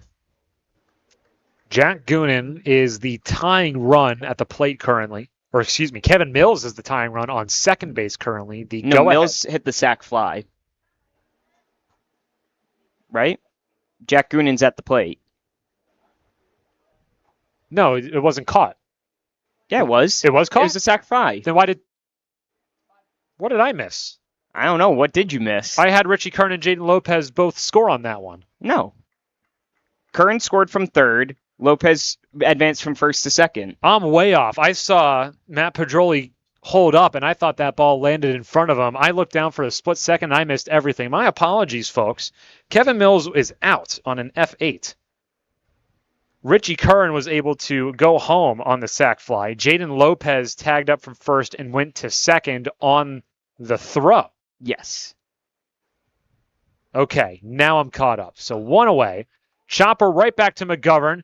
Looks off Jaden Lopez, yes, throws to first. Jack Goonan is out at first, and now I'm all caught up. There we go.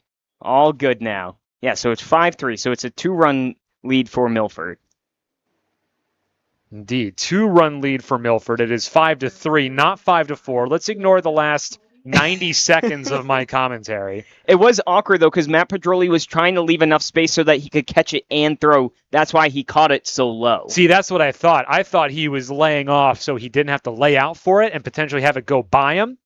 And that's why I thought he was trying to pick it up, grab it on the one hop on the run, then throw home.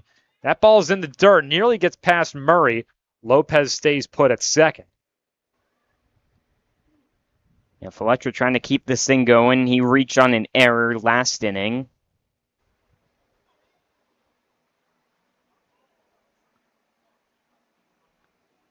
Shade coming once again with the cloud coverage. 1-0 count for Fletcher is a fastball in there for strike 1. Indeed, more grayish looking clouds.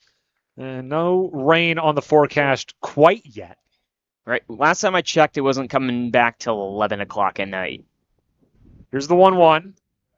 A beauty for strike 2. Cole McGovern would love to get out of this one, only giving up one more run and still have Milford in a 2-run lead. Yeah, that slider was absolutely perfect.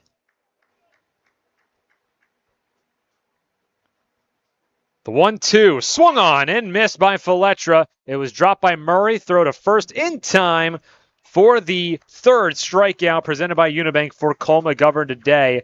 And Milford has a 5-3 lead going into the top of the fifth inning after Hyde Park brings across one more on the MyFM Local Sports and Recreation Network presented by Campers Inn RV, helping New England families find their way since 1966.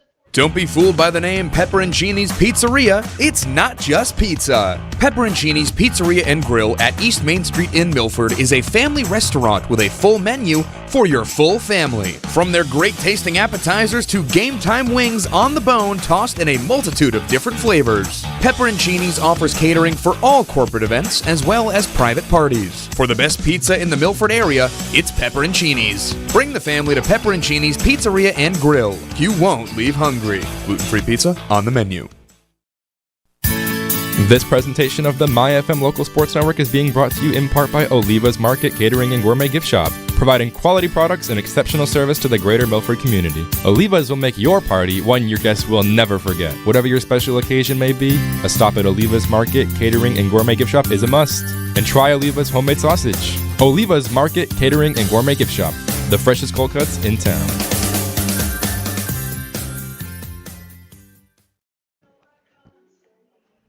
Welcome back to Pheno Field in Milford, Massachusetts on the MyFM Local Sports and Recreation Network presented by Campers Inn RV, your one-stop shop for RV sales, parts, and service.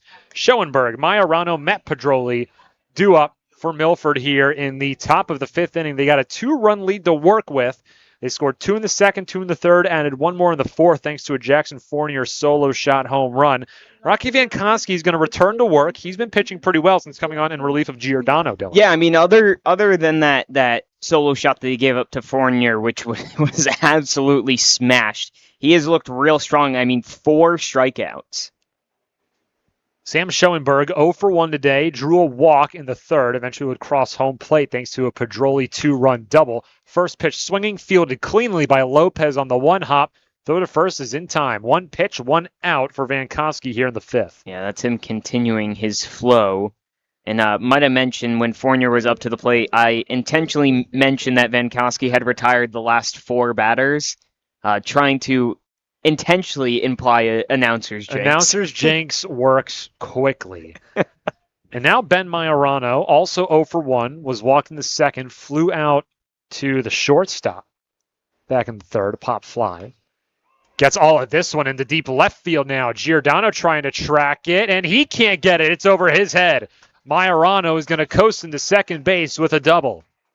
Yeah, another ball that was just absolutely killed, this time by Majorano into left field, over the head of Giordano, bouncing just in front of that Pheno fence, and gets a double here, and brings up Matt Pedroli with another chance to get another RBI. 2 for 2, 2 RBIs and a run scored. He is 9 for 11 this tournament with 8 RBIs, 7 runs scored, and he's drawn a couple of walks.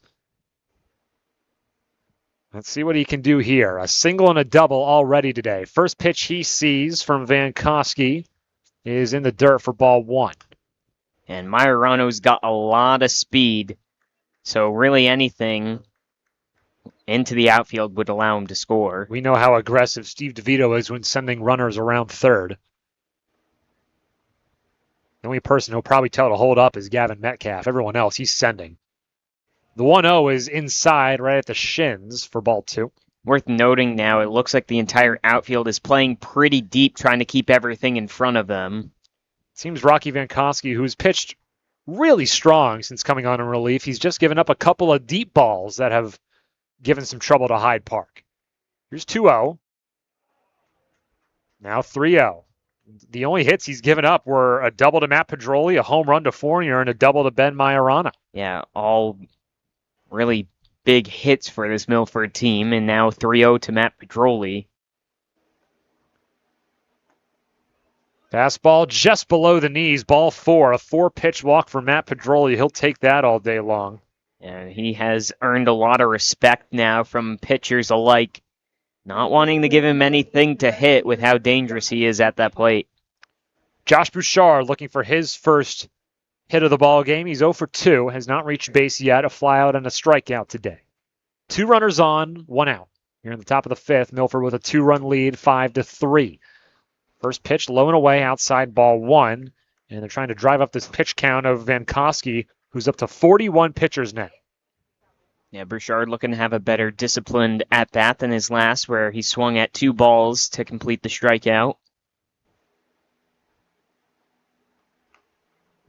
Swinging bunt for Bouchard. Both runners advance, picked up by Vankowski. Flips over to first for the second out, but both runners advance. It's Pedroli to second, Majorano now at third.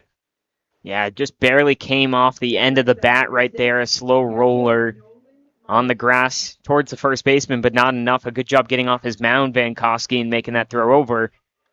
Let's see what Murray can do now. Murray, who is 1 for 2. His one was a bunt single in the second inning. He struck out in the third. His one time against Vankowski was the strikeout. First pitch to Nolan Murray. First pitch swinging, lifted into center field.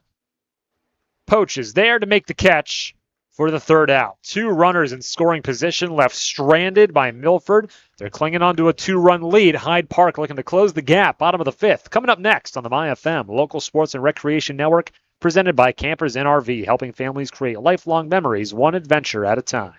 This presentation of the MyFM Local Sports Network is brought to you by PJ's Restaurants. Enjoy authentic barbecue at PJ's Smoke and Grill in Midway. Award-winning wings, burgers, and steak tips at PJ's Bar and Grill in Bellingham. Or all-day breakfast and lunch at the newly reimagined Miss Menden Diner. PJ's Restaurants, proud supporters of local sports and proud sponsors of the MyFM Local Sports Network. Hi, I'm Chris Foley, president of Unibank. Beyond banking transactions, Unibank's mission is to serve the Central Mass community through our philanthropic efforts. The more checking and savings accounts that you entrust to us, the more we're able to give back to nonprofit organizations. We have 14 convenient locations across the Central Mass region, and switching to us is an investment in your local community. Member FDIC, Equal Housing Lender, NMLS number 583135, unibank.com. Looking for a new ride? Make your next stop Milford Auto Mall. Now proudly serving customers from their new location on Route 140 in Hopedale, right next to Milford Tire and Service. Family owned and operated, Milford Auto Mall offers a great selection of quality used cars, trucks, and SUVs with friendly, hassle-free service. Whether you're buying your first vehicle or upgrading your current ride, Milford Auto Mall is here to help. Visit them today on Route 140 in Hopedale and Does Milford Federal have solutions for my business needs? If you're talking to banks about your commercial lending needs, then let Milford Federal be part of the conversation. Whether you're purchasing property, expanding your business, or refinancing debt, setting up the right financial structure is key to long-term success. Their commercial lending team will work with you to understand your current objectives, define your future goals, and recommend a solution that's tailored to your business. Call Milford Federal Bank at 508-381-5208. Our community, your bank. Member FDIC, Equal Housing Lender, NMLS number 465956. Welcome back to the MyFM Local Sports and Recreation Network, presented by Campers NRV, your headquarters for camping, road trips, and summer fun. Brady Wajda now on the mound for Milford, post 59, coming on in relief of Cole McGovern. McGovern finishes with 4 innings pitched, 62 total pitches for him. 3 hits given up, 3 runs against, only 1 of them earned. He walked 1 and struck out 3. Ran into a little bit of trouble in the 3rd inning, but for the most part, strong outing by McGovern. Now it's Wajda's turn. First pitch to Rocky Vankowski, the other pitcher for Hyde Park post 78. It's upstairs for ball 1. Vankowski turns on this one, foul for strike 1. Vankowski 0 for 1 today. He struck out in the first, was hit by a pitch in the 3rd. Yeah, it was a good job by McGovern, especially last inning, too, where he found himself in a little bit of trouble again and able to pull himself out of it and complete a full 4 innings. That ball skips in the dirt right over the backstop. Nearly clips a fan. And again, we talk about the possibility of a ball coming into the press box. That definitely had the arc. Didn't have the speed to get in here, but that was a weird one. It kind of ramped off the chest protector of Murray over the backstop. It's now 2-1 for Vankowski. Make it now 3-1. Wajda down on the count on the first batter he's facing. Yeah, and worth noting with Wajda having pitched yesterday as well, regardless of his pitches, he will not be able to pitch tomorrow should there be a game. Cannot pitch 3 days in a row. Wajda delivers a fastball in the inside corner. Full count now for Vankowski. Wajda has just been such a great utility player to this team, whether he's pitched or hit or played out in the field. Inside, and again, that hits him. Either way, it's going to be ball 4. It sounded like it hit Vankowski for the second time today. He's hit by a pitch. Yeah, that one definitely came in off that left arm as well. I think Coach DeVito's trying to make his argument that he leaned down into it, which, I mean, would cause it to be another pitch, but either way it would have been a ball anyways as well. I was going to guess that maybe it may have clipped the knob of the bat, but it would have been ball 4, even if he hadn't asterisk leaned into it, and that Steve DeVito might be thinking. But either way, leadoff runners aboard for Hyde Park. Colin Poach fouls off the first pitch he sees for strike 1. He is 0 for 1 today, grounded out to shortstop back in the first inning. He was walked in the third, and that was with the bases loaded. Yeah, important for Waj to have a good get back at bat here. Pickoff attempt. Vankowski's back in time.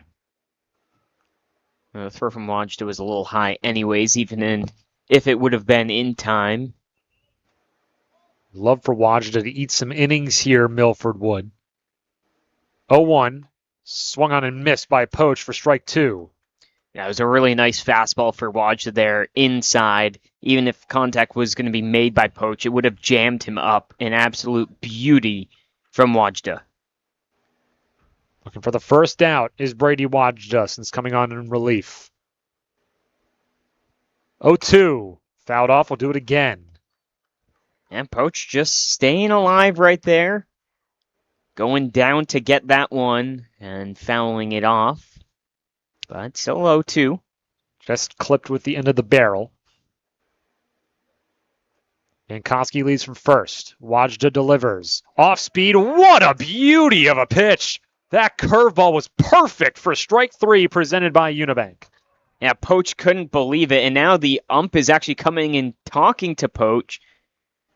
Just giving the coach a little bit of a warning about Poach. And he's given Poach the warning on that as he had something to say after that one dropped in. It was a beauty. You can disagree all you want, but that one clipped on the outside, dropped in last second. It was absolutely gorgeous by Brady Wajda. They'll take that all day long, and they're more than willing to give Poach that warning there from the home plate umpire.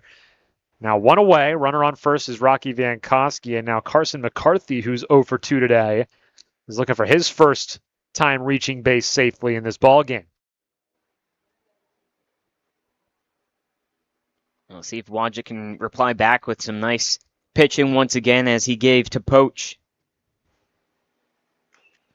Fastball fouled off, clipped off the inside leg of McCarthy, so it's ruled foul for strike 1.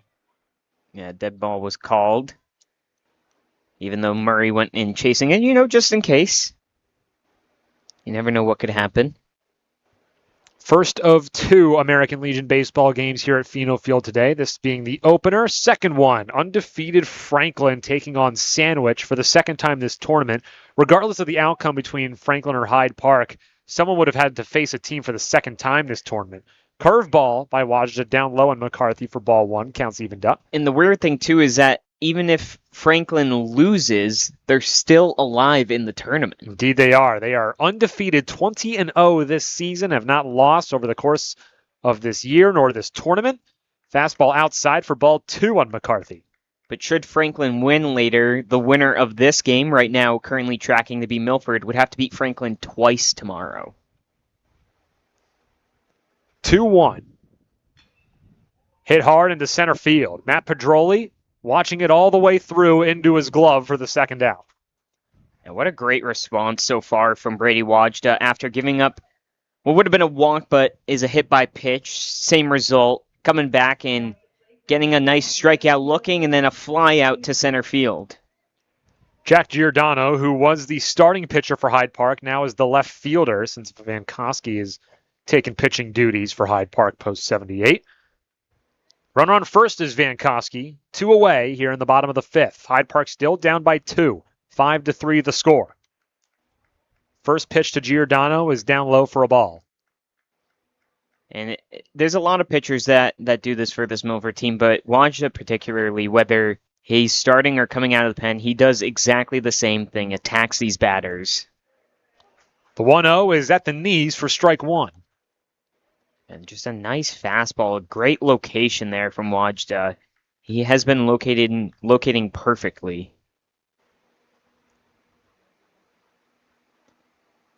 Wajda sets, delivers the 1-1, swung on half-heartedly by Giordano. For strike 2, he missed it all. They have fouled it off slightly. Yeah, just barely, but as you'd mentioned, it was kind of a slow swing at it on the breaking ball. The 1-2 to Giordano. Line drive right to Schoenberg, who makes the snag for out number 3. And that's it for the 5th inning. Milford still up by a pair. Into the top of the 6th we go. They're looking to grow their lead on the MyFM Local Sports and Recreation Network, presented by Campers in RV, helping New England families find their way since 1966. For 60 years, Crystal Pool and Spa has been helping families dive into summer the right way. From pool openings and water care to pumps, filters, liners, and robotic cleaners, we have everything you need to get your pool ready for a season of fun. Stop by Crystal Pool and Spa in Bellingham, your hometown pool experts for 6 decades and counting. Crystal Pool and Spa, 60 years of making summers better. Hello, my name is Nicole Consigli Commischlian, and I am co-owner of Consigli Ruggiero Funeral Home alongside my father, David Consigli. For over the past 75 years, we have been serving the greater Milford community as a family-owned and operated funeral home. We specialize in pre-planning and ensure that your needs are met one family at a time. We are here to ensure your last memory remains a special one. Please contact us at 508-473-0513 to let us assist you during this difficult time. Are you thinking about buying a new car or maybe looking to refinance an existing car loan? At Homefield Credit Union, we offer competitive rates on new car purchases as well as car loan refinancing. And with our Auto Advisor program, Homefield Credit Union can help you get a fair and competitive price on a new or used vehicle while financing directly with the credit union. Homefield Credit Union, banking with a Homefield advantage. Stop by or call today, 508-839-5493, 138 South Main Street in Milford and at 86 Worcester Street in North Grafton. Top of the 6th inning on the MyFM Local Sports and Recreation Network, presented by Campers in RV, your one-stop shop for RV sales, parts, and service. Rocky Vankowski is still going for Hyde Park post 78 on the mound. He's only given up 1 run, and it was a Jackson Fournier solo homer in the 4th. He's got to deal with the top of the order, though. Nick Pedroli, McGee, and Fournier due up for Milford. They hold on to a 2-run lead. First pitch by Vankowski is in there for strike 1. A beautiful off-speed pitch right at the lettering of Pedroli's jersey. Yeah, Pedroli just asking where that one hit. Looked like it was up and in on that corner to the left-hander. Pedroli 0 for 1 today. This could drop, and it's going to right in front of Giordano. Nick Pedroli finally with a base hit. It's a single to lead off the 6th inning. Well, I'll tell you what, this Milford team does a good job taking what they're given, and when they have that pitch on the outside, pretty much every batter on this team is so good about going opposite field and taking that ball into the left center, right center for most of the right-handed the batters, and just getting on base for the next guy. Brings up Joey McGee, who is 0 for 2, grounded into a double play in the 1st, struck out in the 4th. He does have an RBI sac fly. Off-speed pitch was well high after McGee showed bunt. He pulled away for ball 1. Yeah, Pedroli had to scurry back into first after taking an extended lead. 1-0 upcoming to Joey McGee. Hard hit right to the shortstop, Feletra. Throw to second is in time for 1. Relay is not. McGee will reach via the fielder's choice, but that's a couple times he's given easy ground balls now to the shortstop, Feletra. Yeah, and McGee was never going to get out there on the slow roller, but Not really a productive out as Pedroli is out at second base. Well, let's see what Fournier can do, though. Jackson Fournier, who's 1 for 2, hit the solo home run in the 4th inning to make it a 5-2 ball game before Hyde Park would respond with a run of their own. Hard hit into right field. Joey McGee thought about rounding second. Now he will go after Mills had some trouble with it in right. Fournier will stay put at first. Runners on the corners now. Jackson Fournier starting to heat up. Yeah, he rounded second and had hesitation. I would have thought he was going to third regardless, but then as that ball was bobbled out in right field, he easily stepped on into third. And a big at-bat here for Gavin Metcalf. Metcalf is 1 for 2. He singled in the first, was walked in the third, struck out most recently. Runners on the corners. Fournier at first, McGee at third. With one away here in the top of the 6th. Milford leading 5-3. Pickoff attempt at first. Fournier had a late jump, but he's back in time.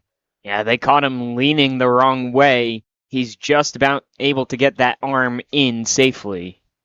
See if they try to go the defensive indifference route here with runners on the corners and only one out. First pitch to Metcalf fouled off for a strike. They're going to at least give Metcalf one pitch. We'll see if they go for it again as they're just clearing out first base a bit over there. You don't know how aggressive Steve DeVito loves to be with runners on, especially with outs to spare. Wind starting to pick up a little bit here in Milford. Fournier goes. No throw by Goonan, so both runners now in scoring position. Well, that one was a ball, too, on the breaking ball. It was a perfect one to go on, but they were never going to throw down and allow Joey McGee to potentially advance. The pitch was low for a ball to boot, so now it is a 1-1 count for Gavin Metcalf. 2 runners in scoring position. Fournier with a massive lead from second. The infield is very in shallow. Yeah, they're all in on the grass, and when that's the case, absolutely no one is close to covering second base. Fournier's going to take as big a lead as he possibly can. The off-speed pitch was up high on Metcalf. It's now 2-1. Getting ready for the pitch now is Vankowski. Comes set. The pitch, the 2-1. Hard hit over the head of Feletra. In to score easily is McGee. Fournier in tow. A long throw from Giordano and left. It's cut off by Vankowski. 2 more. 2 more RBIs for Gavin Metcalf. He's up to 4 this tournament. It's 7-3 Milford. Well, and that's the risky play when you bring the infield in, because if they were back, there's a good chance the shortstop can make a play right there. Instead, it goes into the outfield, and as you mentioned, Fournier with a big lead was easily able to score as well. Gavin Metcalf's second base hit of the afternoon brings home 2 base runners. 7-3, they lead with 1 away here in the top of the 6th, and Sam Schoenberg also searching for his first hit of the ball game. But Vankowski's going to step off the rubber and take a short walk to reset his mind.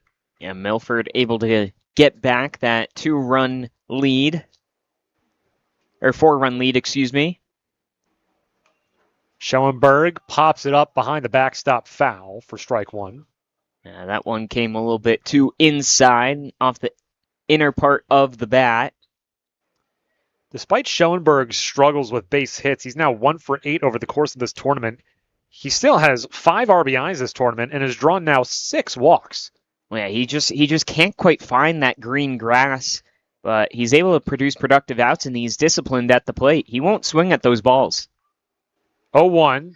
He swung at that one, missed it all for strike 2. This is a Sam Schoenberg who was really heating up at the end of June into early July, led the team in RBIs. It seems like every game he had at least 3 RBIs for, 4 or 5 consecutive games? Yeah, he was on fire, looking to reproduce that magic. The 0-2 is well outside for ball 1. Like a couple of pitchers might have just went and had a bit of a meeting out by the bullpen. See if Brady Wajda comes out to return in the bottom half of this inning. It definitely helps having a 4-run lead as opposed to a 2-run lead.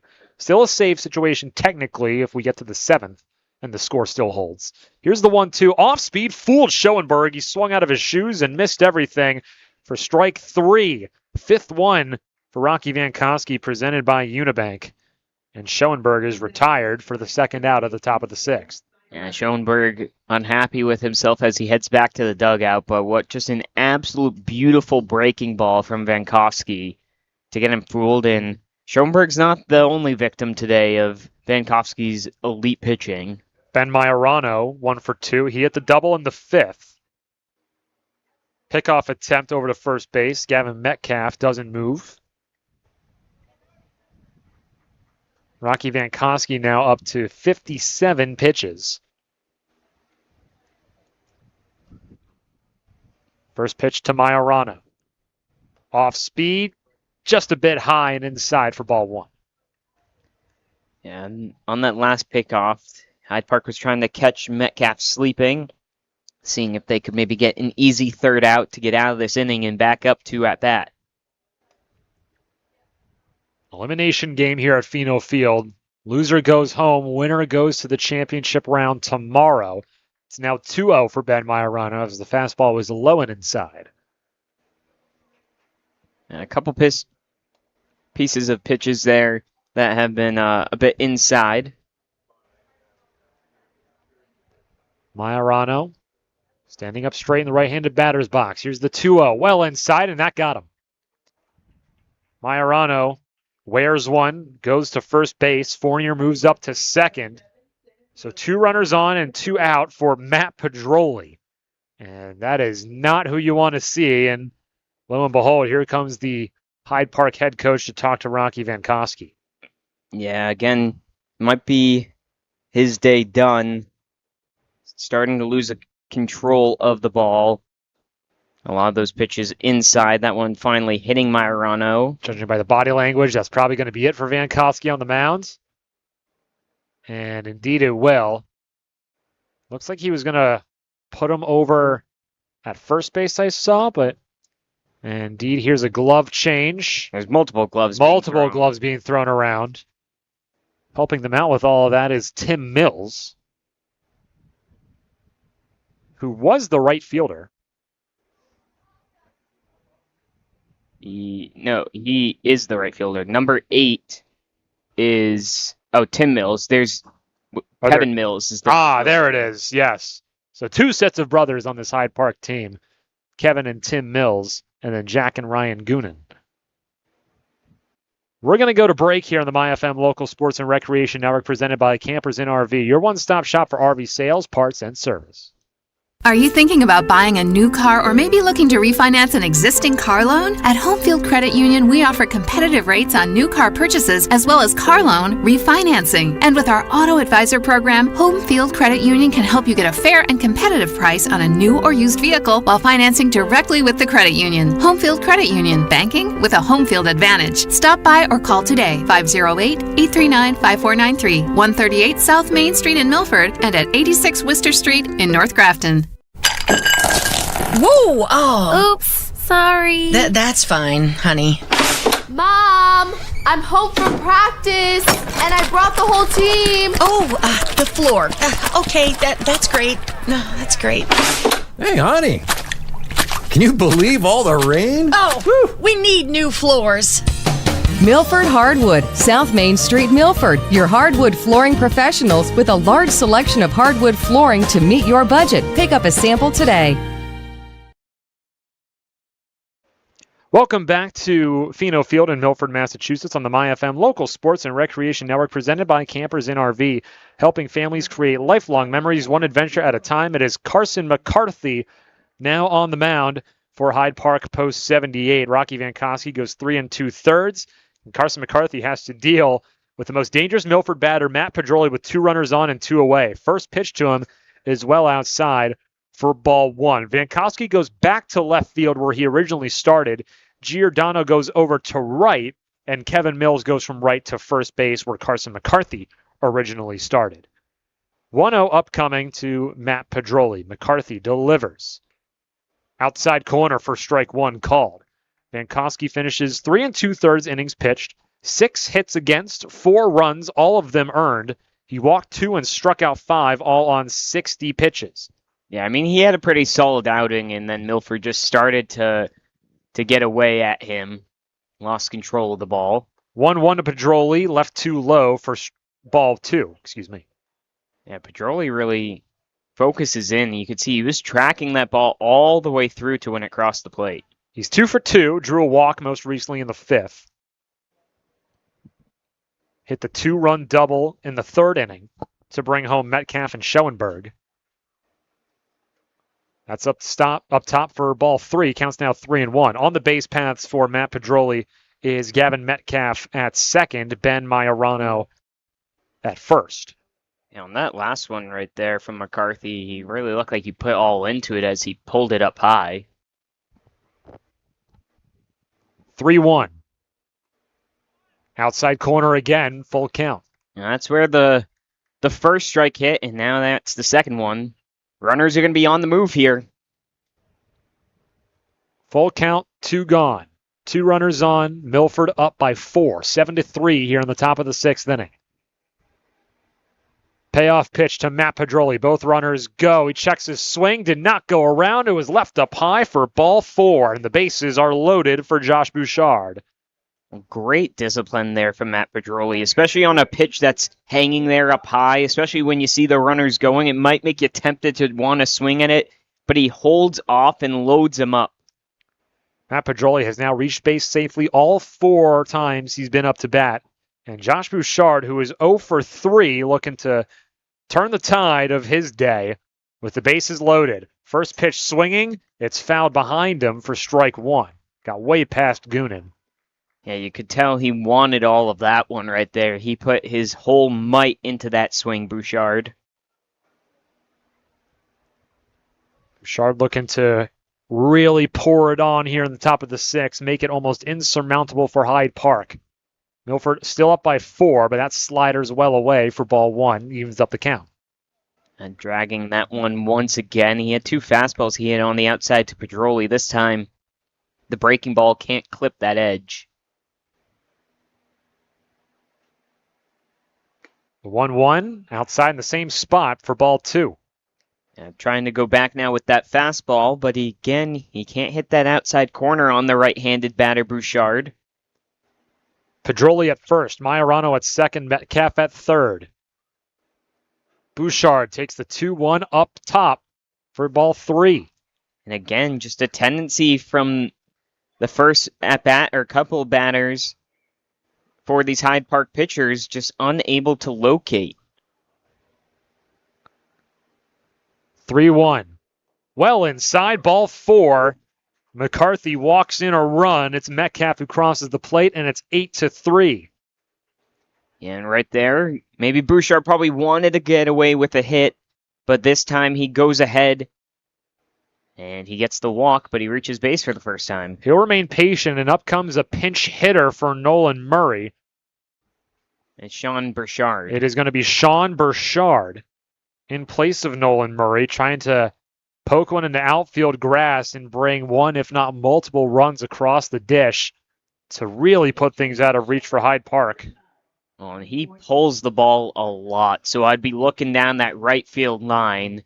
And the other thing, too, we haven't seen it yet this year, but he's got the power to unleash one. 9th batter faced today by a Hyde Park pitcher. First pitch to Burchard is right over the heart of it for strike 1. I think Burchard was probably taking all the way on that first pitch with how wild so far to start McCarthy's been.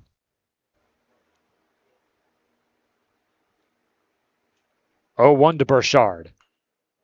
Gets jammed in, but it goes right to the shortstop, Feletra, for the 3rd out. Looked like it was going to go to outfield grass, but Feletra took care of the low exit velocity for the 3rd and final out, but one more comes across. It's 8-3 Milford on the MyFM Local Sports and Recreation Network, presented by Campers in RV, your one-stop shop for RV sales, parts, and service. Milford Regional Rehabilitation and Sports Medicine offers physical therapy, occupational therapy, speech therapy, and sports and services at convenient appointment hours in Milford, Franklin, and Northbridge. To learn more, visit milfordregional.org/rehab. UMass Memorial Health Milford Regional is committed to providing exceptional healthcare services to our community with dignity, compassion, and respect. Hey, it's Anthony from the Embroidery Bar in Milford, and this summer it's all about looking your best. From custom t-shirts, hats, and shorts to tumblers, keychains, flasks, bottle openers, and more, we've got everything you need to stand out at the beach, the cookout, or wherever summer takes you. Need something unique? No problem. If you can think it, we can create it. Whether it's for your business, your team, or just for fun, we'll help bring your ideas to life with custom designs that fit your style. Stop by the Embroidery Bar, 189 West Street in Milford, and get ready to make this your best looking summer yet.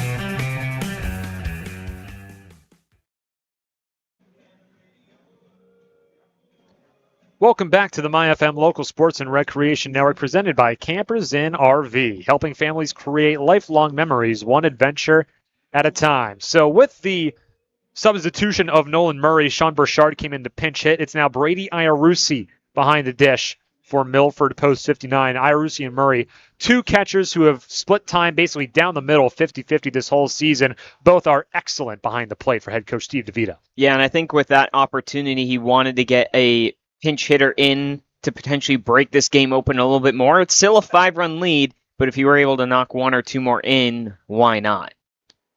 Now an 8-3 ball game here in the bottom of the 6th inning. Brady Wajda returning to work.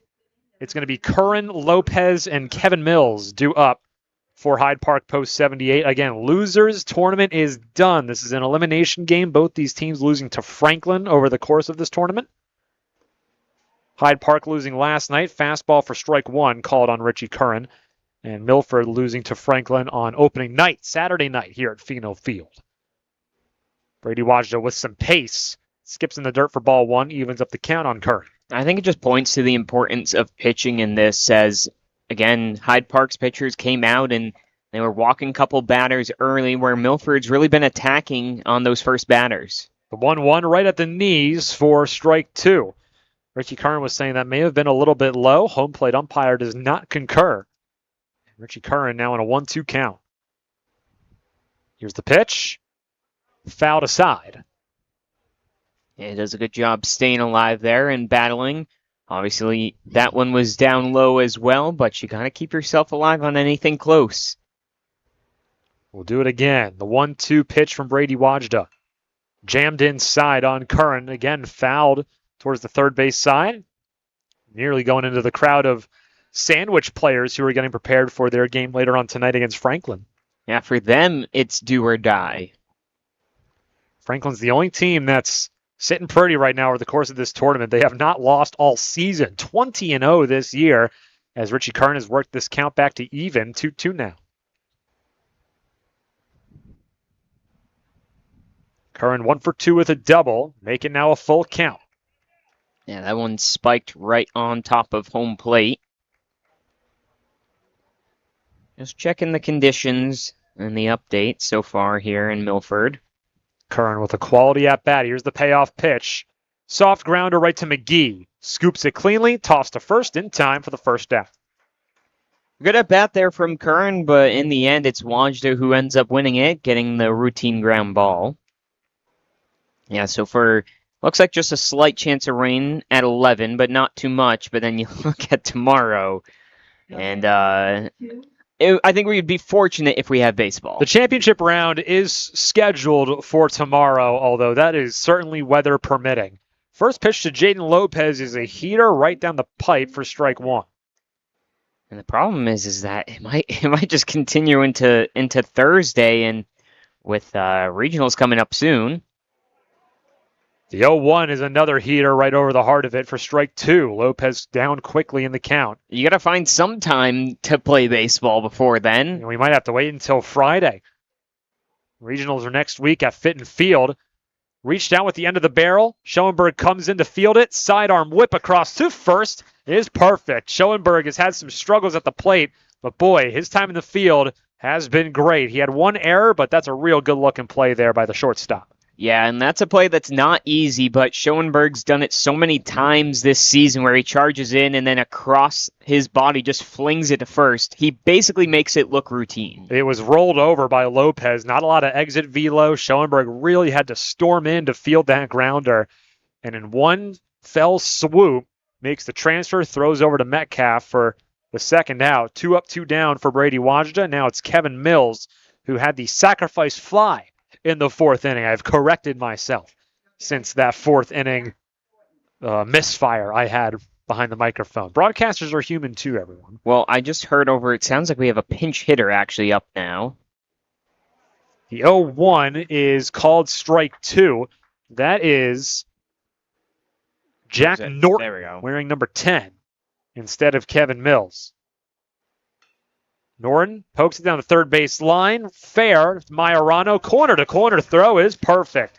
A 4-3, a 6-3, and a 5-3. 1-2-3 goes Brady Wajda in the bottom of the sixth. To the top of the seventh we go. Milford with a 5-run lead, 8-3 on the MyFM Local Sports and Recreation Network, presented by Campers Inn RV, your headquarters for camping, road trips, and summer fun. Hey, this is Jay with Full Service Junk Removal in Natick. From construction debris to furniture, yard waste, scrap metal, even hot tubs, we haul it all. Need a dumpster? We got you covered. Give us a call at 617-838-4977. Full service junk removal in Natick, clearing the way for local teams and families to win. FullServiceJunkREM.com. Hey, this is Ray, the owner of Tailwind Tavern and Hopedale Pizza Market. We've got pizza, sandwich, chicken, seafood, and drinks, perfect for the whole family after the game. From post-practice dinners to game day nights, make the winning stop Tailwind Tavern in Hopedale, where families win after the game. Hey, this is John, owner of Done Right Asphalt Repair. We handle asphalt paving and repairs, seal coating, crack sealing for both residential and commercial properties. We do it the right way. When your pavement needs a comeback, make the smart play. Asphalt done right. DoneRightAsphaltRepair.com. McIntyre Loam is proud to support the fine young athletes, coaches, and local schools featured on the MyFM Media Local Sports Network. For generations, McIntyre Loam has helped homeowners, landscapers, and communities build from the ground up, providing quality loam, mulch, gravel, stone, and reliable delivery you can count on. It's the same commitment to hard work, teamwork, and doing things the right way that we see every time these local teams take the field. McIntyre Loam, proudly supporting local sports and the communities we call home. Welcome back to Pheno Field, top of the seventh here on the MyFM Local Sports and Recreation Network, presented by Campers Inn RV, helping families create lifelong memories, one adventure at a time. Carson McCarthy did his job recording the final out of that sixth inning, and it's time for the fourth different pitcher for Hyde Park Post 78. That is Brendan Tressler. Coming in, class of 2026 of St. Sebastian's, the recent graduate. He's going to come on after Carson McCarthy pitches just 1/3 of an inning, and he's going to try to keep this score held at 8-3 Milford, and he's going to have to deal with the top of the order. Nick Pedroli, Joey McGee, Jackson Fournier due up for Milford, trying to add some more insurance by any means necessary. A lot of changes in the field as well. I'm trying to mark them all down here now. Looks like Cloutier has come in for Fletcher. Looks like Poach is out at center field. Instead, it is Cam Fleming. I believe that's in the north. Oh, wait. Wait, I'm confused. Now they just switched up on us. Saying... Who is it? No, I think 27 is the first baseman. I don't know. Ryan Goonan? I think. I'm confused here now. Pedroli pops that one up behind him, foul for strike one. It is Tressler. Tressler is on the mound. Vankowski and Giordano are still in their usual places at left and right field, respectively. Lopez is still at third. Here's the 0-1. Off-speed pitch goes too far inside for ball one. It is Ryan Goonan at first base. Ryan Goonan is now at first base.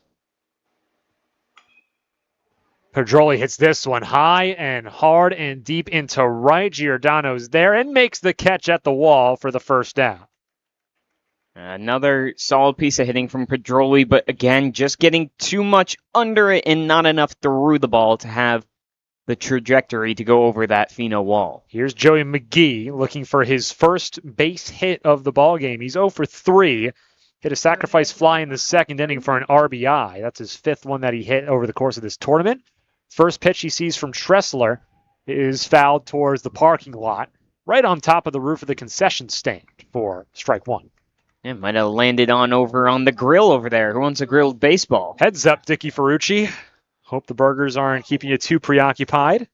0-1, well inside, nearly hits McGee, but he didn't budge an inch, didn't hit him.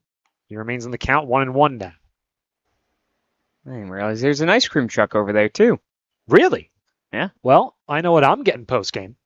Although I did see some fried dough earlier that looked delicious. 1-1, some chin music for McGee, ball 2. Also am aware that us here will be fed nicely by Cindy as well, who's going to provide us with Pepperoncini's Pizza. Special thanks to Pepperoncini's, proud sponsor of the MyFM local sports network. A great menu for the whole family. You know you're a good broadcaster when you're doing your ad reads just a little bit early. 3-1 is way up high for ball 4. Pepperoncini's will sponsor a player of the game later on tonight during our post-game show. But Joey McGee is aboard with a walk here in the top of the 7th inning. Yeah, good discipline once again. Doesn't get the hit, but he reaches first base, and that's what matters. Now Jackson Fournier, who started off 0 for 1 in this ball game, but has since heated up. He had the solo home run in the 4th inning that was deep into right field. Followed it up with a single back in the 6th inning. Offers it this one and misses over top of it. Yeah, this time he gets caught fishing down low on a breaking ball. Runner on first is Joey McGee with 1 gone. Pickoff attempt back at first. McGee scurries back in time. Special thanks to all the men and women here at Pheno Field making this tournament possible, and everyone at MyFM 101.3. Matt Lunt, our camera operator, if you're watching on our YouTube channel. Ty McCormick, our producer. Here's the 0-1.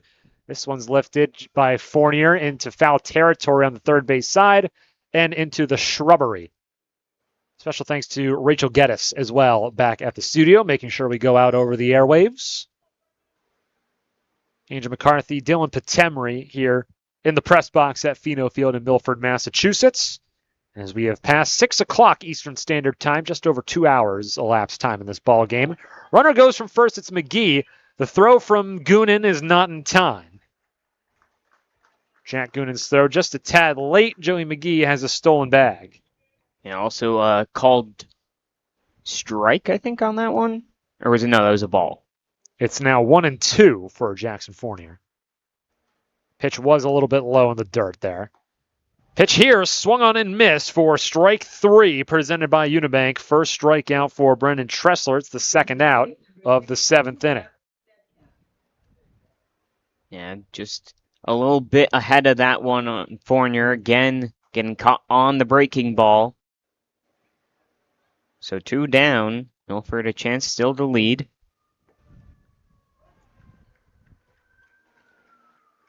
First pitch to Gavin Metcalf is called strike 1.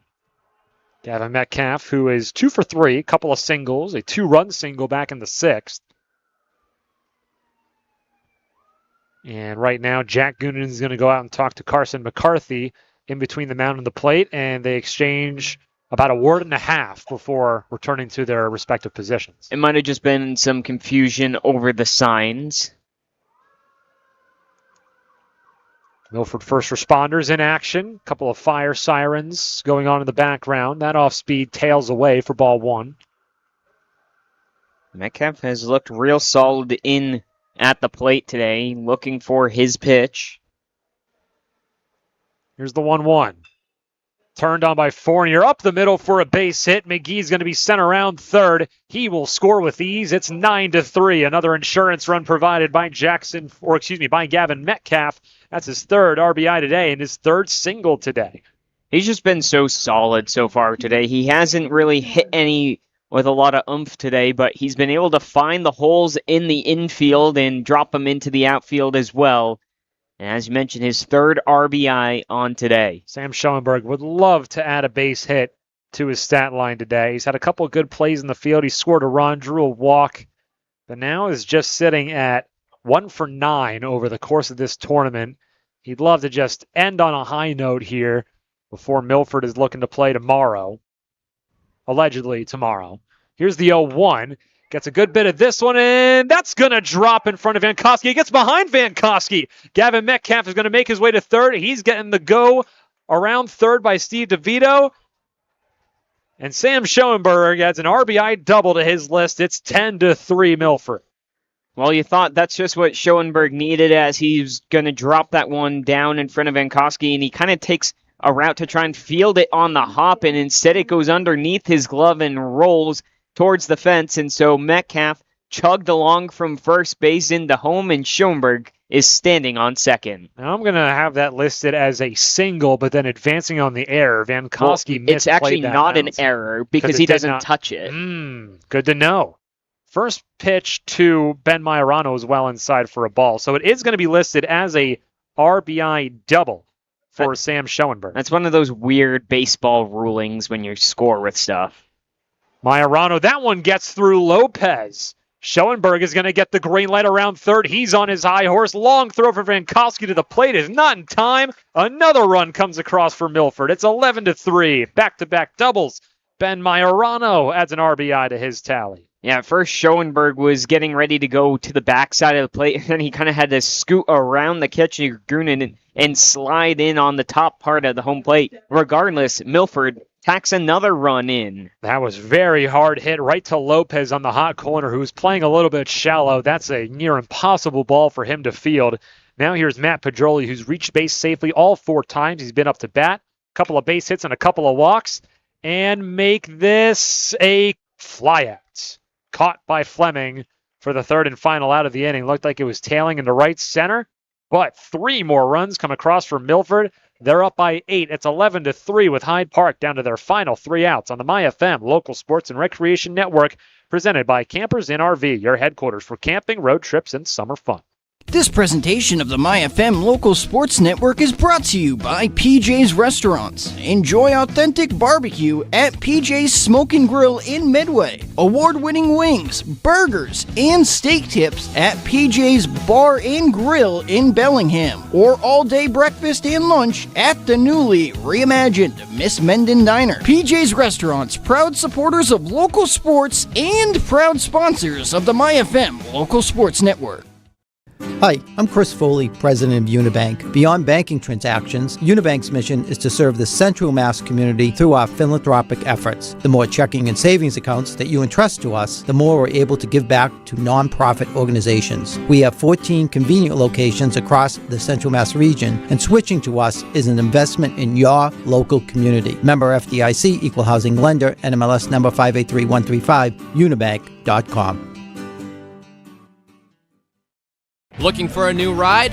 Make your next stop Milford Auto Mall. Now proudly serving customers from their new location on Route 140 in Hopedale, right next to Milford Tire and Service. Family owned and operated, Milford Auto Mall offers a great selection of quality used cars, trucks, and SUVs with friendly, hassle-free service. Whether you're buying your first vehicle or upgrading your current ride, Milford Auto Mall is here to help. Visit them today on Route 140 in Hopedale and Welcome back to Pheno Field on the MyFM Local Sports and Recreation Network, presented by Campers Inn RV, helping New England families find their way since 1966. And no more Brady Wajda on the mound. He has a remarkable outing through 2 innings and 32 pitches, but Jackson Fournier is looking to record the final 3 outs for Milford, post 59, with an 8-run lead over Hyde Park, post 78, looking to end their season in the American Legion Baseball Massachusetts State Tournament. Yeah, I think this is a couple things. I think this is Milford not really wanting to mess around in this inning, but also giving Fournier kind of a chance to get up there and pitch a little bit, as you might see him tomorrow as well. First pitch outside to Jack Goonan is away for ball 1. Wajda finishes 2 innings pitched. Here's the 1-0. Outside corner, strike 1. Wajda with no hits against, no runs against either. No walks, striking out 1. Only 1 base runner, and it was the first batter he saw. It was Vankowski, who was hit by a pitch. The 1-1 is low and away for ball 2. It's 2-1 for Jack Goonan. Yeah, Jackson Fournier just has to kind of find his zone and start locating that fastball that we know he loves to throw. Here's the 2-1. Again, low and away. Fournier loves the velocity. He's got some heat. It's just a matter of locating. Sometimes it takes him a little bit to get ramped up. Here's the 3-1. Hard hit into right center. Matt Pedroli trying to track it, and he will for the first out. And there we go. Finally found back into the zone and then trusting the defense, and especially when you've gotten an 8-run lead, you know you can just throw that pitch over the plate and trust your outfield. One thing that has spelled disaster for Milford in their 5 losses, besides maybe the Franklin one that occurred on Saturday, but primarily in the regular season, was issuing walks at inopportune times and the opponent capitalizing on fielding errors. First pitch to Tony Filetra is outside for ball 1. Yeah, it's definitely been cleaned up here into the playoffs now, as Milford had a couple of errors in their last game of the season. Grounder. Schoenberg scoops it up on the run, throws on the run in time for the second down. Again, he makes it look so routine as he picks it up and just flicks the ball across the infield. And it looks so casual for him, but it is not an easy play. It looks like when he runs to field those grounders, it's like in slow motion with Chariots of Fire playing in the background. With that hair flowing in the wind, whew. It does indeed. So now Hyde Park down to their final out, and it's Rocky Vankowski, who's been hit by a pitch twice today, and almost a third time. That one was inside. That time, Fournier decided to go with the breaking ball, just missing inside. The 0-1 well outside for ball 2. Yeah, he's missed a couple now on that outside part of the plate to the right-handers. Milford, this host team, had the bid to the tournament anyway. Here's the 2-0. This one's hit hard into left field by Vankowski. Nick Pedroli's there. He makes the catch. And Milford, post 59, will play for a state championship on their own home field, scheduled for tomorrow. 11-3, your final here at Pheno Field. Yeah, what a great performance from this Milford team. They keep the bats hot. They have to go the full 7 innings, but they still put up double digits with 11 runs. Jackson Fournier goes 1-2-3 to end the game. Milford wins 11-3 over Hyde Park. A hard-fought season by Hyde Park, but their season is over with back-to-back losses to Franklin and Milford, respectively. One more game at Pheno Field, Sandwich versus Franklin. Franklin looking to keep their undefeated 20-0 record intact. That game scheduled to start at around 7 p.m. this evening. But we're going to take a short break on the MyFM Local Sports and Recreation Network, presented by Campers Inn RV, your one-stop shop for RV sales, parts, and service. We'll be back with our halftime show. Are you thinking about buying a new car or maybe looking to refinance an existing car loan? At Homefield Credit Union, we offer competitive rates on new car purchases as well as car loan refinancing. And with our Auto Advisor program, Homefield Credit Union can help you get a fair and competitive price on a new or used vehicle while financing directly with the credit union. Homefield Credit Union, banking with a Homefield advantage. Stop by or call today, 508-839-5493, 138 South Main Street in Milford, and at 86 Worcester Street in North Grafton. Whoa! Oh. Oops, sorry. That's fine, honey. Mom, I'm home from practice, and I brought the whole team. Oh, the floor. Okay, that's great. No, that's great. Hey, honey. Can you believe all the rain? Oh, we need new floors. Milford Hardwood, South Main Street, Milford. Your hardwood flooring professionals with a large selection of hardwood flooring to meet your budget. Pick up a sample today. This presentation of the MyFM Local Sports Network is brought to you by PJ's Restaurants. Enjoy authentic barbecue at PJ's Smoke and Grill in Midway. Award-winning wings, burgers, and steak tips at PJ's Bar and Grill in Bellingham. Or all-day breakfast and lunch at the newly reimagined Miss Menden Diner. PJ's Restaurants, proud supporters of local sports and proud sponsors of the MyFM Local Sports Network. Hey, this is John, owner of Done Right Asphalt Repair. We handle asphalt paving and repairs, seal coating, crack sealing for both residential and commercial properties. We do it the right way. When your pavement needs a comeback, make the smart play. Asphalt done right. DoneRightAsphaltRepair.com. Hey, this is Ray, the owner of Tailwind Tavern and Hopedale Pizza Market. We've got pizza, sandwich, chicken, seafood, and drinks perfect for the whole family after the game. From post-practice dinners to game day nights, make the winning stop. Tailwind Tavern in Hopedale, where families win after the game. Hey, this is Jay with Full Service Junk Removal in Natick. From construction debris to furniture, yard waste, scrap metal, even hot tubs, we haul it all. Need a dumpster? We got you covered. Give us a call at 617-838-4977. Full service junk removal in Natick, clearing the way for local teams and families to win. FullServiceJunkREM.com. Hi, I'm Chris Foley, president of Unibank. Beyond banking transactions, Unibank's mission is to serve the Central Mass community through our philanthropic efforts. The more checking and savings accounts that you entrust to us, the more we're able to give back to nonprofit organizations. We have 14 convenient locations across the Central Mass region, and switching to us is an investment in your local community. Member FDIC, Equal Housing Lender, NMLS number 583135, unibank.com. McIntyre Loam is proud to support the fine young athletes, coaches, and local schools featured on the MyFM Media Local Sports Network. For generations, McIntyre Loam has helped homeowners, landscapers, and communities build from the ground up, providing quality loam, mulch, gravel, stone, and reliable delivery you can count on. It's the same commitment to hard work, teamwork, and doing things the right way that we see every time these local teams take the field. McIntyre Loam, proudly supporting local sports and the communities we call home. This presentation of the MyFM Local Sports Network is being brought to you in part by Oliva's Market, Catering, and Gourmet Gift Shop, providing quality products and exceptional service to the greater Milford community. Oliva's will make your party one your guests will never forget. Whatever your special occasion may be, a stop at Oliva's Market, Catering, and Gourmet Gift Shop is a must. And try Oliva's homemade sausage. Oliva's Market, Catering, and Gourmet Gift Shop, the freshest cold cuts in town.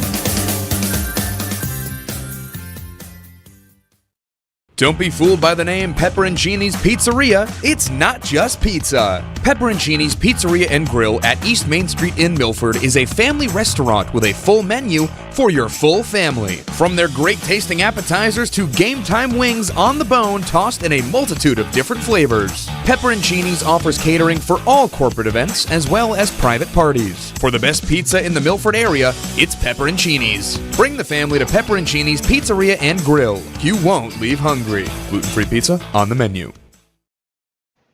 Milford Post 59 is playing for a Massachusetts State Championship. Welcome back to the MyFM Local Sports and Recreation Network, presented by Campers Inn RV, your one-stop shop for RV sales, parts, and service. It's now tonight's post-game show, presented by Crystal Pool and Spa, the pool supply store that's all about fun, Route 140 in Bellingham.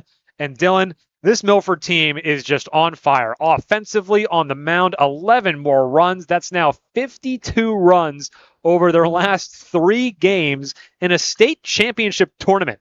I've never heard those kinds of numbers. Yeah, I mean, it's just been phenomenal. And the other thing, too, that's been so impressive about this team is that it's been 1 through 9. Like, every single hitter is going out there and they are being productive.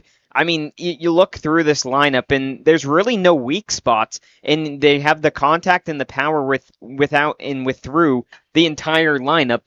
And then on top of that, you add the pitching depth that they have and how good they've been, and what a great job by these pitchers being so effective and efficient that it allows it to be an easier job for Coach DeVito to manage them and have a lot of pitchers ready for the games tomorrow. Cole McGovern earns the win after going 4 innings pitched, giving up just 3 runs, only one of them earned on 62 pitches. He'll need, I believe, 3 days of rest before he can pitch again. So for the most part, he is done for the tournament, even if the championship round gets postponed for 2 days and brings it to Friday. Cole McGovern, for the most part, is done for the tournament, but what a note he left off on. Yeah, I mean, he was great. He started out the game basically perfect, and then he started to get hit on in the 3rd and the 4th. The 3rd inning more so, he gets himself out of that bases-loaded jam, and then, come in the 4th inning. There was an error. Of course, in the 3rd inning, he had his own error as well, but able to work out of that to only allow 3 runs with the runners that were on base. It was just a phenomenal effort and a great job battling with his back against the wall. Over the course of those 4 innings, Hyde Park left 4 runners on base. Cole McGovern was able to strand all of them. But now let's get into tonight's player of the game, sponsored by Pepperoncini's Pizzeria and Grill, a great menu for the whole family. When we announce it, be sure to call the station. You could be the lucky winner of a $25 Pepperoncini's gift card. And even with how good Cole McGovern was, he is not our Pepperoncini's player of the game. That belongs to the first baseman, the cleanup batter, Gavin Metcalf. 3 for 4, 3 RBIs, 3 runs scored today. He had a phenomenal outing. Yeah, he was just great. Obviously, in his last 2 at-bats, able to produce 3 RBIs, which really helped extend that lead and put it with no doubt in Milford's mind. Because there was a time where it was 5-3. It was a close game, and Milford thought maybe we're going to have to battle back more even after jumping out to a 4-0 lead. But Gavin Metcalf was there to do his job. Nothing big, but he came up with some huge hits for this Milford team. I feel like guys like Matt Pedroli, Brady Wajda might be a close second. Matt Pedroli had a couple of RBIs as well, drew a couple walks. Brady Wajda was outstanding in relief, 2 shutout innings pitched, only allowing 1 base runner, which was a hit by pitch, all up and down the lineup. This team is delivering. Yeah, they are on fire, and they are getting hot at the exact right time. It seems like we have a match made in destiny, but there's still one more game to be played today between Sandwich and Franklin.